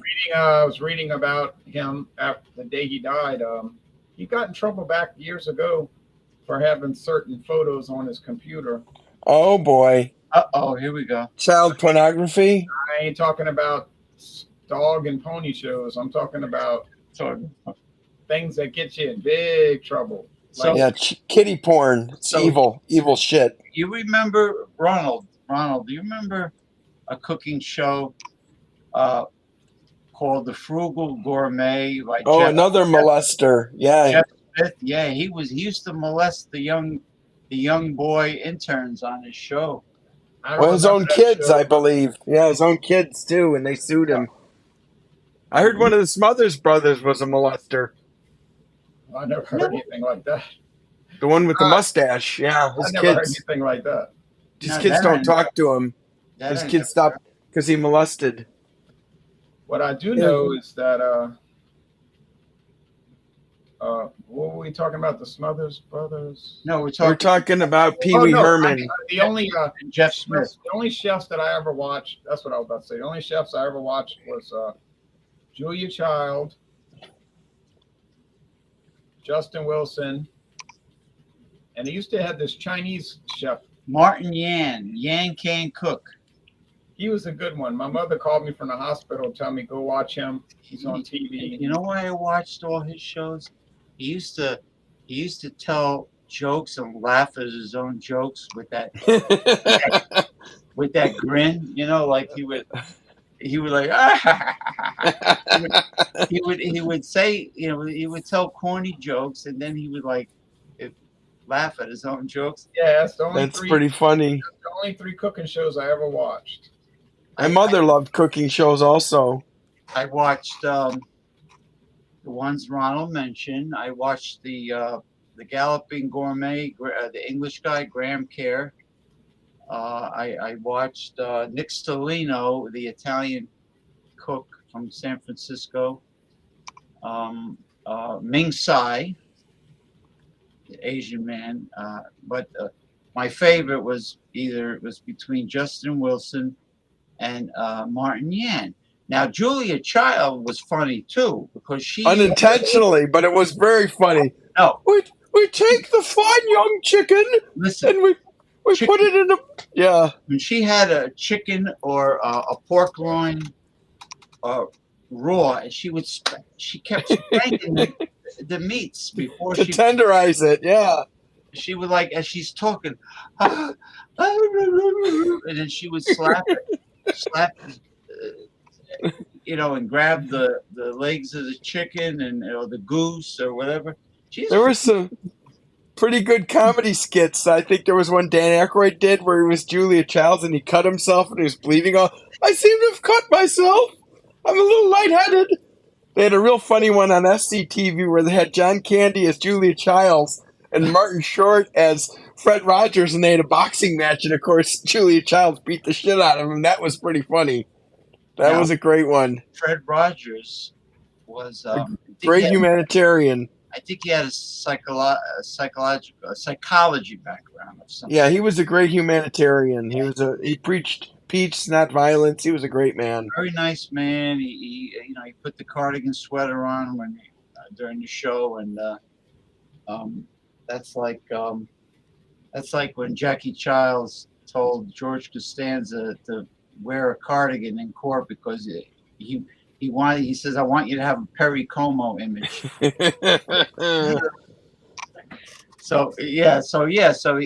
he had a psychology background of some sorts. Yeah, he was very understanding with children and nurturing and such. Yeah, he had if you didn't know anything about him and you heard him speak, you would assume the wrong things about him.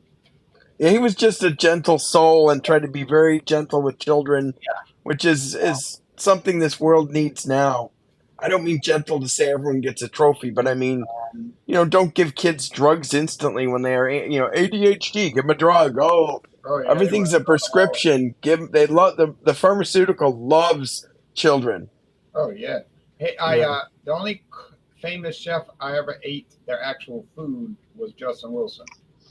Nice. Had his actual jambalaya in 1983. It was good. Was it delicious? Yes. Nice. He was friendly. He was friendly. They had a savings and loan opening up. I guess it went under in 1989, but it was opening up and they had like a promotional, and I told my friend Thomas, let's go over there and see what's going on. Justin Wilson, he's on TV all the time, and they were saying, come on in, he's cooking. He had this big stainless steel thing and had the jambalaya in it. And I shook his hand like, hello, and that's cool. Everybody to jambalaya, and I ate it, and he cooked it, and it was good, How long ago did he pass away? I don't remember. Probably must be 30 years. Wow. I'm thinking, it must have been a long time. He used to like to have a little wine and maybe a little bit more. A little bit more. Hello, good morning, Masumi from Japan. Good morning to you. It is now 5:57 a.m. in the Tokyo area. Sunday. It is Sunday. Yes. Good morning to you, Masumi. Today is the anniversary of a very bad day in Japan. Oh boy. Yeah, we talked about that earlier. We're talking about. We were cursing Hiroshima. out. We were cursing out the name of President Harry Truman for doing something that genocide. Were innocent civilians. Well, they got people that defend that. They even there's a guy that writes for the National Review magazine. This guy Rich Lowry. He's a columnist, neoconservative columnist. He was saying, "Thank you, Dr. Oppenheimer, for giving us the atom bomb, so we could end the war." I said, "This man's crazy. This guy's crazy." I almost made a video about that. It only ended. It ended our war with Japan, but it didn't end the war with the Nazis. D-Day had to still happen, irregardless. Well, no, that was before the atom bomb. But, yeah, I mean, how does the needless killing of innocent civilian people win a war, or how could they even justify something? There's no way. I'll go toe to toe with anybody on the internet in a live video about the atom bomb attacks, and there's no way they can justify it. But they're not coming on the video with me using a fake name and wearing a mask. You know how some of these people want to do. I tell you, they didn't drop a nuclear bomb on Berlin. Well, I know they weren't finished with them yet. He wasn't ready. I would have. I'm just saying they didn't even talk about it. I don't think. I would have had an embargo instead of hurting civilians. Well, first of all, I mean, look. Let's not even talk about it because it's so complicated. It'll take 5 hours to talk about it. I mean. Oh, you're welcome, Masumi. Japan. Yeah, let's go on the lighter side. I agree with you. Yeah. I mean, there's so much to go on with that atom bomb attack. It's a joke. But Truman, he's a war criminal, just like all the German and Japanese war criminals. He's no better. It's a sad history. Sad. And why? FDR have to send innocent Americans to these internment camps, these concentration camps. Oh, the Japanese Americans. Hey, look, They you're they not. didn't do that with the German Americans or the Italian Americans when they were in the war. No. I Yeah, am that's not a fan of racism. FDR at all. I do not like FDR. I think he was a rat, and I can back that up. He was conspiring to get the United States in that war for years, and he made it. He got it done. So hey, got it By done. he ignored all the warnings of Did, Pearl didn't Harbor. didn't they turn away a ship that had a lot of Jewish people from I guess I don't know Germany, Europe? Poland. Didn't his administration turn away? Exodus. Yeah, they told him, well, it's not a good political time to come over here. They told him go somewhere else, and they all went back to Germany, and most of them didn't live it. Wow. Yeah, You know, the atrocities of war, there's just so many and Yeah, but you know, so if many you casualties. the major media makes it out like Roosevelt. Oh, the great Roosevelt. Oh yeah, he's great. well, he was only great for Social Security. That's about it, really, when you think about it. No, that's your words, not Excuse mine. me. But yeah, Roosevelt, 2 thumbs down. That's me talking. I don't speak for other people. Mm. But then, I'm not too favorable towards any of the presidents. I bet you I could put all the good ones on one hand. Lincoln, Washington. Well, one out of those two at least. Okay. Now, Well, did you hear when we were talking about? I'm sorry, James. Teddy Roosevelt and Eisenhower are probably my favorite Republicans. Yes, I agree. That's it. Well, Lincoln was a Republican. He's not one of your favorites? Well, he was. He's one of my favorites. Well, yeah. Somebody was saying. And George Washington. Somebody was saying something about. Yeah, so some dirt on Lincoln concern. What, that he was secretly gay? No, it had to do with slavery and racism. That he was. Yeah, He's not a saint. I know I that. all about Lincoln. I don't know all about Lincoln, but I'm probably one of the anti-Lincoln people you were talking to that gave you that information. You know. Mm.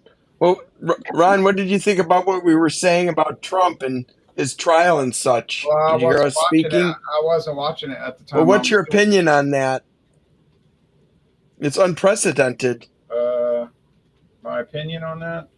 The charges against him and such, and he's got 32 charges against him right now, and there's more to come. I think they're picking on him because they don't like him. You don't think anything he did was illegal? They didn't like him. I don't see any evidence of that. They didn't like him since 2015. You know, they didn't really like him since 2008 when he was questioning why Obama couldn't produce a birth certificate. Remember that? That's when they started turning against Trump. He was saying, "Why the man can't find?" Because his was racially motivated, is why they turned against him. That's what they said. You know, that was of course naturally. Yeah. Oh, you don't like black people. Trump said what? Well, there is evidence against him. It's going to come out in the trial, or they wouldn't accuse him. I'm just, in my opinion, he's not guilty, but you know. He had the fake electoral college telling people that he had actually won the election. That's illegal. Highly illegal. It's treasonistic. But anyway. Well, so, I don't know about treason, but. Would you like to be called Ron or Ronald or Jay? I just was wondering. It's fine either way. Cool. I'm like that too. Mike, Michael, Van is another nickname from Jay is my middle initial. Jay is my middle initial. Gotcha. So say Jay, but it's really Ronald. But then some people say Ron, and some people say Ronnie. And you can call me Ronald. Or you can call me Ronald. Or you can call me Jay. So the only thing they could do to make me angry. The only thing they could do to make me angry is ask me for money. All right, I'll cancel my request. Damn it, I was going to do that If they call next. me Ronald or Jay, that's fine. If they say, "Hey, look, I'm trying to turn my life around," By the Give way, me, could hit me up with some hundreds. yeah, you think you could? Then I would say, "Hey, look." remember when Jackie Gleason said on the Honeymooners that you got when somebody says, "By the way," you know it's coming. By the way. By the way, I don't fall for that. No one ever asked me for money though, because they know I'm going to give them the Well, you never see it. standard answer. They won't pay it back. You'll never see it. No, they won't pay. I always give them the standard. No, as far as Trump, I think they're just picking on him, and I disagree with that, but okay. Yeah, I don't think he's guilty of any crimes. He's guilty of being, loud or kind of flamboyant, if you want to use that term. But well, there's one great thing about it, Ron, is you and I can agree to disagree because this country allows us to have our own opinions, see, James, and that I'm very grateful for. I Here's the believe thing he's about guilty. I believe he's committed treason. No, I don't buy that. Here's the thing about Okay, Trump. that's cool. I like Trump because, well, I mean, it's funny in a way. I like that kind of showmanship. Trumpy bear. Unintentionally funny, you mean? What Yeah, about I mean, my pillow? I like his character. It's funny. It's like crazy. Like I think he has a lack of character and lack of morals, is how I view him. That's probably true. But I'm talking about his stage presence. It's grab him by the pussy, you mean? That one? Well, yeah. I mean, that's just, I hear people talk like that every day. And people, and they're not running for president, though. And the women laugh. Well, right Tom along. Arnold, Roseanne Barr's ex-husband, Tom Arnold, was good friends with Trump and says, why are you running for president? He says, I'm an asshole too, just like you, but I wouldn't run for president. Yeah, I just think so that was a setup anyway. That guy recorded Trump saying that, and then he sat on that recording. You see, that actually helped Trump. And I said the Democrats made a big mistake because Trump started to gain and Hillary was starting to slip. Well, that whole thing was Hillary just sat on her laurels and did not campaign properly, and she lost that election on her own. Drank a little too much Crown Royal. But Trump was starting to gain momentum. And right when he was starting to gain momentum in October, then this tape comes out. Oh, look what this man said. Now, that wasn't fooling anybody. People say, people say you had this recording for 11 years and you never let anybody know about it. But right when the man's gaining momentum, you're going to release it. That's a trick, And do you remember when Bush Jr.? Hey, do you remember when Bush Jr. was about to, the presidential election, and it came out that he was arrested for cocaine and DUI and all that right before then? It doesn't stop these guys from taking elections, or in his case, stealing it. Bush Jr. Well, I don't know if he stole it, but I wasn't a Bush fan. I never voted for George Warmonger Bush. I never voted. Yeah, him and Dick Cheney, they profited off those wars. That was evil. The thing about Trump. The reason I like Trump was he said he wanted to do certain things, make friends with Russia, stop the Cold War. He wanted to adopt a neutral position in the Arab-Israeli conflict. Well, once he said, like when they got that reporter from Saudi Arabia in a bag? Yeah.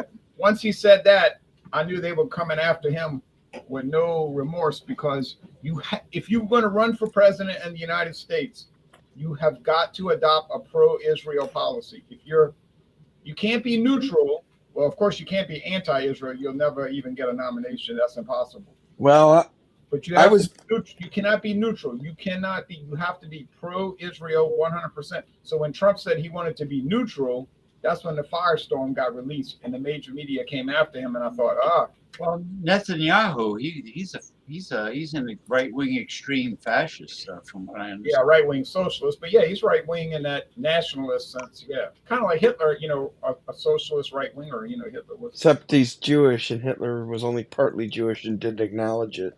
Well, Hitler was. That's not true. He didn't have any Jewish relatives at all in his bloodline. No. His mother had a Jewish doctor. His mother died of cancer, and he blamed the doctor for not saving his mother. Yeah, he took that bad. But but no, but what I mean is that what was I saying? Oh yeah, so Trump is hated by the media. He's I hated hate by him. he's hated by the establishment. He's hated by a lot of people. So I think you have to think for a minute. If you're a politician and the major media hates you and the establishment hates you, you might not be so bad. Yeah, he was actually very bad. He let COVID come into the country, killed millions. I mean, you can have your opinion, I'll have mine. The European planes were not blocked. Only the Asian flights were stopped. Hmm. Yeah, well, I mean, there was no way to stop that from coming in. That Yeah, there was. once the cat's out the bag, it's out the bag, you know. Quarantine them all is what it Yeah, should have but been I done. think Trump, Kennedy. Now, Kennedy was very loved by the media. He was not really loved by the establishment, even He though definitely wasn't loved by the mob. Kennedy was from the establishment. But Kennedy made certain comments while he was in office, like He made, I want to yeah, stop the Cold War.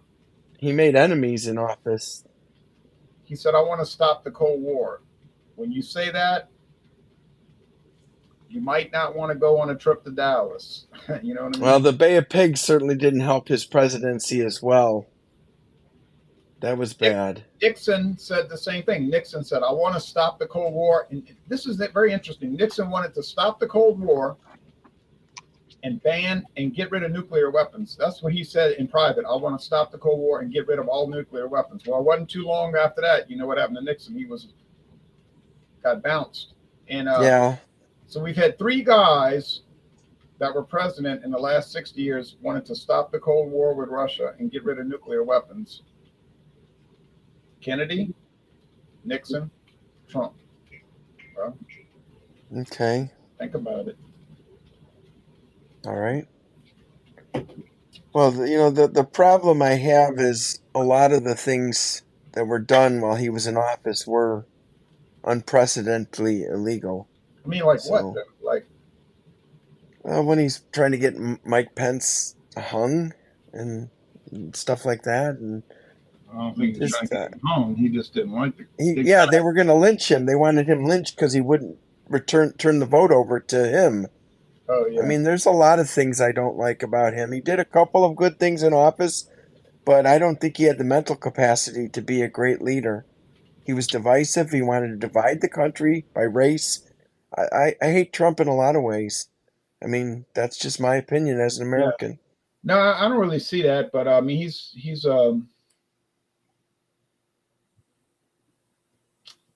got a lot of personality.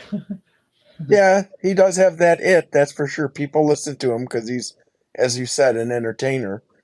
What were some of your favorite subjects to teach when you were lecturing? Before we go to that, well, yeah, history and government, of course, geography. But we were talking about Any Lincoln. particular? Yeah. I can go through every president in my mind and think of the good ones and the bad ones, you know. But that's obviously an opinion. Everybody's got their own opinion, you know. It's not like I'm definitively saying these are the great presidents in my opinion. That's not objective reality. But Lincoln to me was very bad, terrible, horrible. But see, that goes against the modern ideology. Like major media, Democrat and Republican parties are going to say what? Oh, Lincoln, he's the greatest guy ever. He's so wonderful. Because he stopped slavery.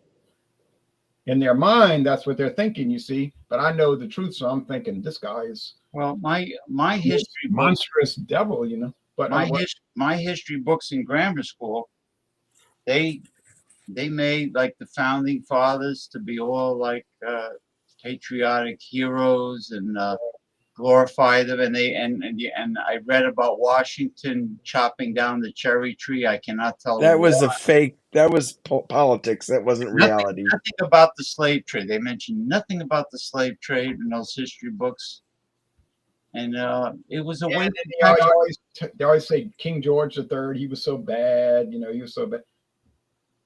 but he wasn't bad, but that's just propaganda, right, James? That's all propaganda. So you're raised a certain way and you hear it, so you believe it.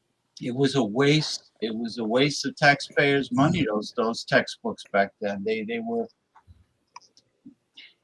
were far from the truth. Yeah, we Excuse did me. learn about the slave trade. We did always learn about that. And as far as Lincoln, well, you see, in Louisiana, you get a little different perspective, I guess you could say, about the war and everything. So it's a little more divisive. Yeah. Well, what about giving reparations, restitution for the indigenous people, for Native Americans? I mean, my history book didn't mention uh, um, the U.S. Army giving the Indian smallpox infested blankets, or Yeah, they were dirty, they just lied to those people, but they Columbus. He says to his shipmates, oh, these people, Make good slaves, right? these native people in the Caribbean are so friendly and generous. They would make ideal servants. he was wrong though, but he was actually wrong though, because the Indians were notoriously horrible slaves. They would die before they would do the work, and they would run away and hide, and they couldn't find them. Yeah. So they tried to make slaves. Yeah, they tried to make slaves out of Indians, but they would not respond. Well, he Smallpox. He hacked their arms off and sick dogs on them when he landed in America. Oh yeah. Well, I don't know. But I never heard that story. But that's why African slaves were brought in. African slaves were brought in because the notorious unreliability of Indian slavery. So they found out that African slaves were very, very, how do you say this? Athletic? I mean, physically? Yeah, that's the right word, because they could work in the heat and do heavy labor, and they never got sick from it, and they never really got tired from it. They didn't the heat didn't bother them, and they were immune to malaria from being from the Guinea part of Africa. They were immune to malaria because of the sickle cell anemia. They would not catch malaria, so they didn't have to worry about mosquitoes. And they couldn't run away because they didn't know where to go. Where were they going to go? They're not from America. They couldn't hide out. If they tried to run away, the Indians would capture them and make servants out of them. Different type of slavery, but the Indians. Well, they did do. Jimmy the Greek Snyder was correct. They did do. He was correct. They did do special selective muscles. Breeding. What? Muscles. Are you talking about Jimmy the Greek? I'm sorry. Is there someone else called Jimmy the Greek? Well, this was an odds maker for sport. Yeah, he got fired for saying blacks had an extra muscle. The whites didn't. No, he got fired for saying that the slave owners would breed blacks for the optimum strength. Yes, selective breeding, like they do with racehorses and champion bloodline dogs. Right, and they said. He also said they had an extra muscle. Oh, I never heard that. But I did. So he got fired saying stuff like that. What you're talking about? Yeah, he got fired for But James is right. He got fired for making that specific comment about that the slave owners would use selective breeding to make. Yeah, he was actually very dumb for saying that on the air. I could think that, but don't say it on the air. Physically, well, that's what actually happened. And physically, but you see, the media is dirty because they knew the guy liked to drink, so they went to the restaurant knowing he was drunk. And they knew what he thought, and they set him up. It was a setup. It was a dirty old setup. Well, he was kind of a prick too, so I didn't feel too bad for him. Howard he was very full of himself. Howard Cosell got in trouble during the football game when he said, "Look at that monkey run," something like that. Oh God! Little monkey. But he didn't mean it like that. He didn't mean it like that. It sure sounded like he did. Is that when he got? They fired him from ABC Sports. From Monday Night Football. Monday Night Football.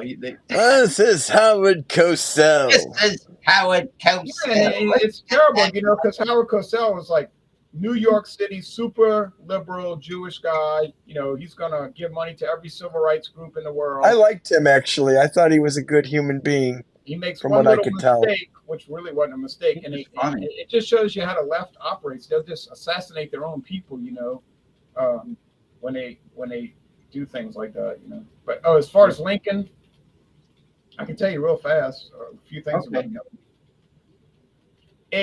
Lincoln said, "No, I do not believe that the color." He used the word "the colored man," I think he said, "is equal to the white man in any way, and I would never support laws that would try to promote equality of the races." Second thing, he said, "I would take the United States totally free or totally slave or half free and half slavery as long as we keep the country together." He said that. Third thing, when he became president, he proposed a constitutional amendment that would make slavery legal in the South for eternity. A constitutional amendment that would allow slavery to be legal in the South for eternity if the southern states would come back to the Union. Okay. Fourth, Mm-hmm. you can check me on these things. Fourth thing, he said blacks and whites could not live together in peace, and he said that after the slaves were let go, they should all be deported to Africa so that the United States could be an all-white country. His words, not mine. Mm-hmm. Wow, they would not say one word of that in the history books. No. Well, frankly, I don't find that too surprising, to be honest with you. You'll I'm never not- hear that about the great Lincoln. I'm not surprised to hear that. I mean, he wanted everything. He really wanted the Union to stay together. He was worried about separation of the country. One of the united Yes. all-white states, a united white empire to rule. And the Indians, Well, they got to get out the way, and the Negroes got to go back to Africa. That was Lincoln's, and the South. That was unfortunately, those were the thoughts of the day around him too. Yeah, but He wasn't singular in those thoughts, unfortunately. That's what I'm saying. He was an imperialist. He wants to control other states. Let them go free. Why you got to control them and attack them? Most Americans died in the Civil War. That's the most casualties this country ever had. It was bad. Brother against brother, cousin against cousin. It was just a horrible, horrible, definitely horrible. Totally avoided. Now, Howard Cosell told Felix Unger, "You're a cacophony of cockamamie claptraps." Are you talking about And he called him the name Jack Klugman? Jack Klugman that played Felix Unger? No, Jack Klugman. It was Oscar Madison. No, Tony. Okay, Randall. who? Oh, Tony Randall. I'm sorry. Yeah, he said he was a cacophony of cockamamie claptrap in the name drone. I always liked Howard Cosell. I always felt sorry for him getting picked on by people. This is Howard Cosell. He made money. He's definitely. He was one of the greatest sportscasters of our time, I believe. He used to antagonize Muhammad Ali all the time, remember? Well, Muhammad got him back all the time. It was cute. They had a good banter together. He grabbed his wig. He grabbed his toupee. He's like, "Don't touch that." It was pretty funny. Yeah, it was before rope-a-dope put the end of Muhammad Ali speaking. That was tragic. Yeah, Cosell was all right. To me, he was all right, but they treated him so dirty. Yeah, he should have retired before Larry Holmes' fight. He was the one announcing when John Lennon was killed. It was just so sad. Watching that. Yeah, I was watching. Yeah, I was too. We were all shocked. I was only 14 when that happened, and I was. Yeah, it's just. I was 12, and I think the government knew about it and could have stopped it. In my opinion, they knew about him, the assassin. Yeah, I think so. Yeah, I do. There are some strange things about that killing. You know who the doorman was at the Dakota Apartments when he was killed? No, I don't. You ought to read about that. The doorman. Okay. I think there was a CIA conspiracy to let him be killed, I believe. A lot of apartment complexes have doormen, right? Yeah. But this doorman's name was Jose Sanjingis Perdomo. And who is the Mr. hell is that? Yeah, now who is Mr. Jose Perdomo? Well, I'll tell you who Mr. Perdomo is.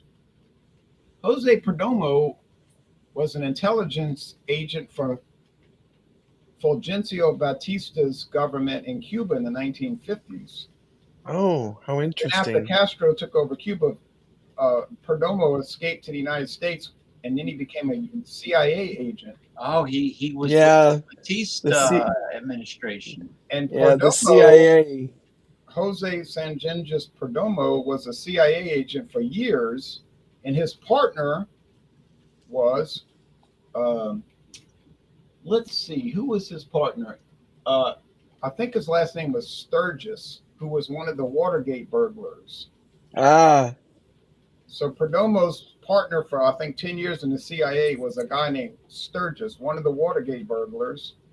And then Perdomo retired. You know how you retire from the yeah, CIA. from the CIA, just like the And then mafia, you he was retire. the doorman at the Dakota. Dakota Apartments when John Lennon was killed. That's a strange coincidence, is Yeah. it not? Well, The other they one were was keeping, Ehrlichman and yeah, Haldeman, right? Ehrlichman and Haldeman. What they were about keeping an eye on, the CIA was keeping an eye on John Lennon. They wanted him deported because him? of his radical thinking and his free, political views. They didn't like him. And yeah, I think they could have prevented his death. I mean, I don't know.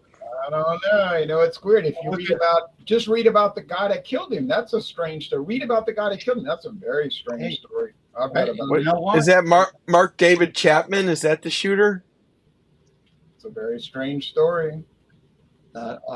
George Carlin. I mean, how do we know he died from a heart attack legitimately? Well, because he had a heart attack when he was doing coke, so he had a weak heart from his years of cocaine. He had a week. Okay. Yeah, unfortunately, he was supposed to come to Chicago and do a stand-up. I saw him once when I was 14. We snuck into the Mill Run Theater. It was something you'll never forget when you're that age to see that live. It was just fantastic.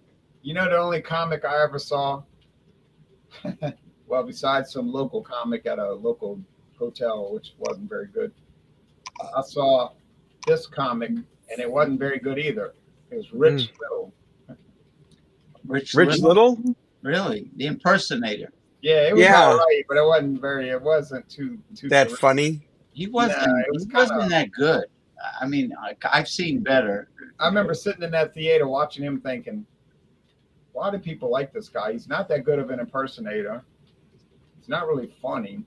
It just felt I felt kind of bad for him, but people were laughing and I was like, oh man. You know who I thought had no talent at all? When I was a kid, once in a while they used to have this guy on Merv Griffin and Johnny Carson, Anthony Newley. What a I don't remember him. what a strange voice. I thought Tiny Tim was Weird. it was like it was a toss up between him and Tiny Tim. Wow. Tell you about Mark David Chapman, the killer of John Lennon. I was reading about that guy. This guy, his wife, he's still married to the woman he was married to in 1980. They said you should plead insanity, and Mark David Chapman said, I'm not insane. I knew what I was doing. I killed him because I didn't like him. And his wife's still married to him. But the thing about Mark David Chapman, he was a Christian missionary supposedly in the late 70s. But do you know where he went? Do you know where he went on his missionary journeys in Cuba? 1978? 1978, he went to Beirut and South Korea. Well, those are rather odd places to go as a Christian missionary. Beirut, Lebanon, and South Korea. As a CIA agent, it's not, though. Right. Well, there are Christians in Lebanon. Yeah, Catholic Christians, Maronite. Yeah. But I'm just saying, you ever notice a lot of these entertainers who are involved in strange things? They go all around the world and they're always in the right countries at the right time. A lot of people think that entertainers are actually intelligence agents who are using entertainment as Well, they were during World War II. They definitely did that. Yeah, World War I too. Yeah. The famous stripper, the exotic dancer, she was a German agent all along. Mata Hari. Mata Hari. Now, didn't she get executed? Yes. A lot of entertainers supposedly got their big break and are beholden to a certain secret society. Illuminati. And a lot of people are there's a suspicion that Houdini might have been an intelligence agent because Harry Houdini was all over the world, and he always would meet the right people, and it would be a perfect cover because no one would question, why are you going to all these countries? Well, I'm an entertainer, but you could be gathering so much information, you know. Yeah. Oh my goodness. It is almost time for me to order my Chinese food to be delivered. It is, what is it, almost 6? Oh, it's 5:30. Yeah. Well, I know we're wearing you out. No, I'm not worn. I'm not worn out. Actually, I'm not. I'm not really that hungry either. I just. It's amazing how time flies, and When you're having fun. yeah. What one of the articles I read was a. It's south of the equator. It's wintertime. Yeah. And in Argentina and Chile, they're having a heat wave for winter. And in Antarctica, the temperatures for winter are a lot warmer than, well, relative to Antarctica. They're a lot warmer than normal. And a sheet of ice or a block of ice the size of Greenland is missing. That's horrible. Oh, Horrible. man. Bigger than Greenland. So, that can affect the currents, like the Gulf Stream. The Atlantic currents are in danger right now, and also sea levels. Next time I see y'all, I might be underwater. Yeah, New Orleans is sinking. That was a song by Tragically Hip. You'll have to trade your vehicle in for a gondola. I could picture where the strike Or a kayak. A kayak. Well, they have those gondolas in Louisiana. They call them pirogues. It's like they would hollow out a tree, make those flat, and they would push them with a pole. Yeah, pirogue. Yeah, you don't want to use the kayak, Mick, because in southern Louisiana, the alligators could very easily tip them over. Yeah, and eat hearty on your carcass. And water moccasins too. Water moccasins are real aggressive. If those are snakes, right? Yeah, and if you're in a canoe in a bayou, yeah, and a water moccasin sees you, they'll try to get in the boat. People say, "Oh, snakes, they don't want to be bothered." They swim pretty good. Snakes do, from what I've heard. Toward the boat and try to climb in the boat just so it can bite you. I was going down a canal one time in Louisiana in a paddle boat with a friend, and we would go. It was really like a jungle, And then we saw this water moccasin hanging from a tree. Ooh, ready to jump in. And it dropped from the tree into the water. I told my friend, turn the boat around. Are they poisonous? Yeah. Water moccasin? It's a viper. Yeah. What are you talking about? Copper. I don't know. I don't live in Louisiana. I don't know about water moccasins. Please educate me. They got copperheads, water moccasin, cottonmouth, and what do you call coral snakes. Are those, all 4 of those poisonous snakes, aren't they? Yeah. You do not want to deal with those snakes. And those I water believe it. Will attack, and you don't have to provoke them. They attack because they want to bite you and see you die. Just to say, oh, look, I did it. And he's got the eastern rattlesnake, too, in Louisiana. Oh, man. And I was at somebody's house in Destrehan, Louisiana once, and I was looking in the garden, and guess what was in the garden? A coral snake. Wow. I jumped back like, I said, look, a coral snake. I told him, don't touch it, because if you get bit, you'll never get to the hospital in time. Oh, God, they're that deadly, eh? It's a cobra. It's related to. Wow, sounds horrible. They have the anti-venom. You don't know if they have all the anti-venoms at the emergency room. Coral snake got that black head. Yeah, they're multicolored, aren't they? They got that red and gold, red and yellow, and they are like a cobra. They just mind their own business. Now, they're not like a water moccasin. They won't try to attack you. But if you agitate them, they will bite you. Oh, you've had it. Yeah, any snake you agitate will bite you. Yeah, water moccasin, you might survive. Cottonmouth, you might survive. Copperhead, you might survive. Here in Illinois, they have a snake that's got some red marks on it. I looked it up. It's not poisonous, and I was walking a trail, and someone destroyed one of those snakes, and it was needless. Yeah, they're not poisonous. Just stay away from them. And they left it on the trail. It was hideous. Could be a you know, there are king snakes and milk snakes that will eat venomous snakes as part of their diet. Yeah, Yeah, We have king snakes in Louisiana, and they kill water moccasins. A water that's moccasin, what you want. yeah, Yeah. a water moccasin doesn't stand a chance against a king snake. We were by the canal one time, and we saw a king snake wrapped up in a coil, and my friend said, "What is that king snake doing wrapped up like that? With the black king snake with the yellow spots, you know those type, the spotted ones." And he went to touch the king snake, and it took off, and it was squeezing a water moccasin. To death. Yeah. yeah, they're in the colubrid family. I wouldn't reach to touch snakes, and maybe a garden snake. Yeah, but I didn't touch it. My friend Dwayne touched. yeah, I dreamed of I it. wouldn't have done that.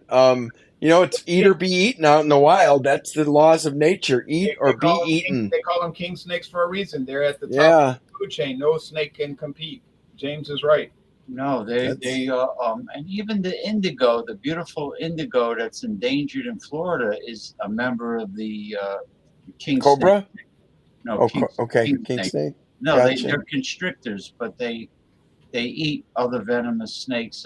Well, now speaking of swimmers, the it was only a matter of time. The green anacondas are now invasive in the Florida Everglades. Oh God, they've got to be. What eats those? Killer whales? What's going to eat that kind of snake? It's the heaviest snake on Earth. Heavy. Yeah, it's humongous. Isn't it like 20 feet long sometimes and 3 feet wide? Or The females get bigger. The females can be as long as 30 feet. And what oh my God, you got to get rid of those. I think the heaviest ever caught was like over 600 pounds. They were saying. And these are from South America. Yeah, Yeah. they'll catch a calf. They'll eat a calf, and they won't eat for like 3 years after eating a calf. Yeah, yeah. What eats those snakes? Anything? Nothing. Nothing. Not even like a killer whale or No, there's shark wouldn't eat it. No, there's no killer whales in that. Not No. they're only in the Pacific or not the Atlantic. Well, Yeah, they're not. anacondas are in the jungle, so they're not near the water. So. Yeah, they're not by. I meant killer whales. Yeah, okay. Jaguars are pretty tough. They'll swim. They're great swimmers. They'll go right in the water and grab caimans. Oh yeah. Oh, before we get off the air, I'll tell you this, and you can look it up on YouTube. It's a great video. Somebody made a video in India of a house cat, regular house cat, versus a king cobra. Holy shit! Now, who do you think's going to win, a house cat or a king cobra? If the house cat has its claws, it could win. That if it's a badass one. Cat, I watched that video. It was on a dirt road in India. That king cobra was like the cat. It's like a black and white cat. Yeah. King cobra's like keeps striking. The cat's running around. The king cobra's running. Eventually, the king cobra's getting tired. The cat. Yeah. Cats are fast. You know how fast a cat is? So they're hunters too. Cats are hunters. So that cat finally got behind the king cobra. So all he was trying to do is get behind it. He got behind it and grabbed his head. And then that cat just trotted down the road, pulling a king cobra behind him. I said, boy, these cats, they'll kill, boy. Back of the neck. The back of the neck. You got it. Yeah. They kill. Yeah, the cat looks at that like a meal. Cats feral cats kill squirrels, chipmunks. They're not scared of poisonous snakes. No, they're badass. Cats are predators when they like a honey badger or they're not. A wolverine.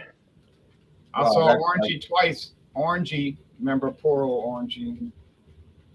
I saw Orangey running through my yard one day. You know how they prance? You know how they do that, James? They trot. Yeah, they have a trot. Yeah. Trotting through the yard with a squirrel in their mouth. The squirrel was flopping back and forth. She's propping. I said, boy, that's a killer there. Yeah, Tommy Carroll. Happy Feliz Domingo. How are you today? Cheers, everyone. Mr. Von Raven, what's your opinion of your governor to allow illegal immigrants to become law enforcement? What? I think he means to come in without law enforcement. I'm guessing. I don't know. My opinion is it's a 50-50 proposition. It's crazy. 50% good, 50% bad. That's I'll all give I'm going two to say thumbs down about to that that. idea. But I'll see y'all later. It's nice talking to you guys. Okay. Oh, thank you for stopping by. As always. Appreciate it. It was very nice. Have a nice Sunday evening now. Thank you. You too, Ronnie. Take care, I'll buddy. order some nice Chinese food. Okay. Talk to you after there, Triangle. James. To The give you Great hello. Wall and the triangle of whatever. Oriental Triangle. Hey, but I'll tell you what, James, if you went to that place, you would like it. You have a lot of good restaurants down there. Yeah, that lady. I went in that restaurant last week, and she said, "How you doing?" I said, "I'm all right." You doing good? You done? She said, "You want?" She said, "You're going. You are here to go." I said to go. You said to sit go. down dining area, dining room. She said, "Okay, 5-10 minutes." 5-10 minutes. How does she know? Now, No, without the S, it sounds like 5-10 minutes. 5-10 minutes. Now, you know, I gotta admire is I gotta admire something. Look at Mick's rosy complexion. Me and Ronald have the same white, like Northern European looking complexion. But look Well, maybe I have rosacea. Who the fuck knows? how rosy. Look how rosy. You okay, Ronald? Yeah. Passing out. Oh, sorry. I was just passing out. All right. Well, I'll see y'all later. Okay. All right. Take care. Good night. Oh, All right, James. I'll talk to you off the air. Okay, I'll buddy? do the usual. I'll get on the app and order some food. Excellent. Decide what I'm going to order. I know it's going to be Chinese. Enjoy. Just don't know what the hell I'm going to order, but I'm going to order something good and Surprise yourself. yeah. You see, the great thing about Ronald is you can debate him and he'll remain respectful. He'll respectfully debate you. Like he won't go ballistic or he won't act like a MAGA Republican. He won't say beloved about the ex-president. Yeah, he won't go ballistic. If you poke the bear, he won't go ballistic. Sure. And he's always he has education. He was a professor. But he'll always be very gentlemanly and keep his composure. So he it was good. It was a All righty. good show. I'll see you off the air Yes, sir. in cyberspace. Bye-bye. Talk to you later. Bye-bye. Okay, that was a good show, everybody. Thank you, everyone, for stopping by.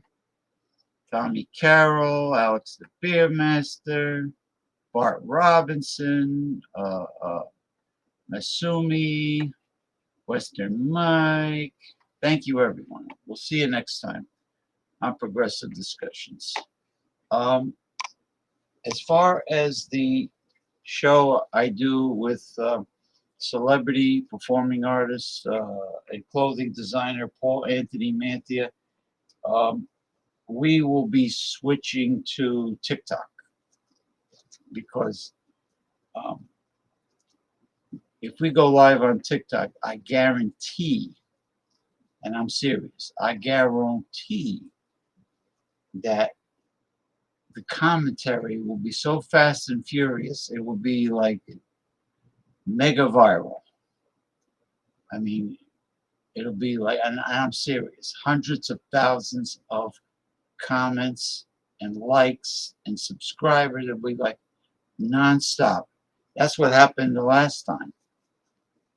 And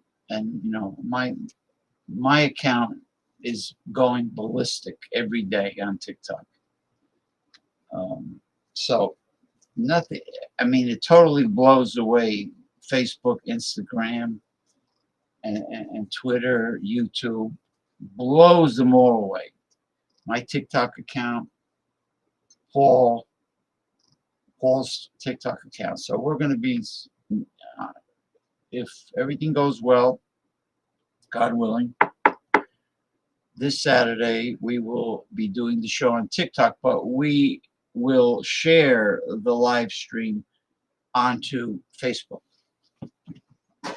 Okay, we will share it onto Facebook, and then I will in turn share it to Twitter.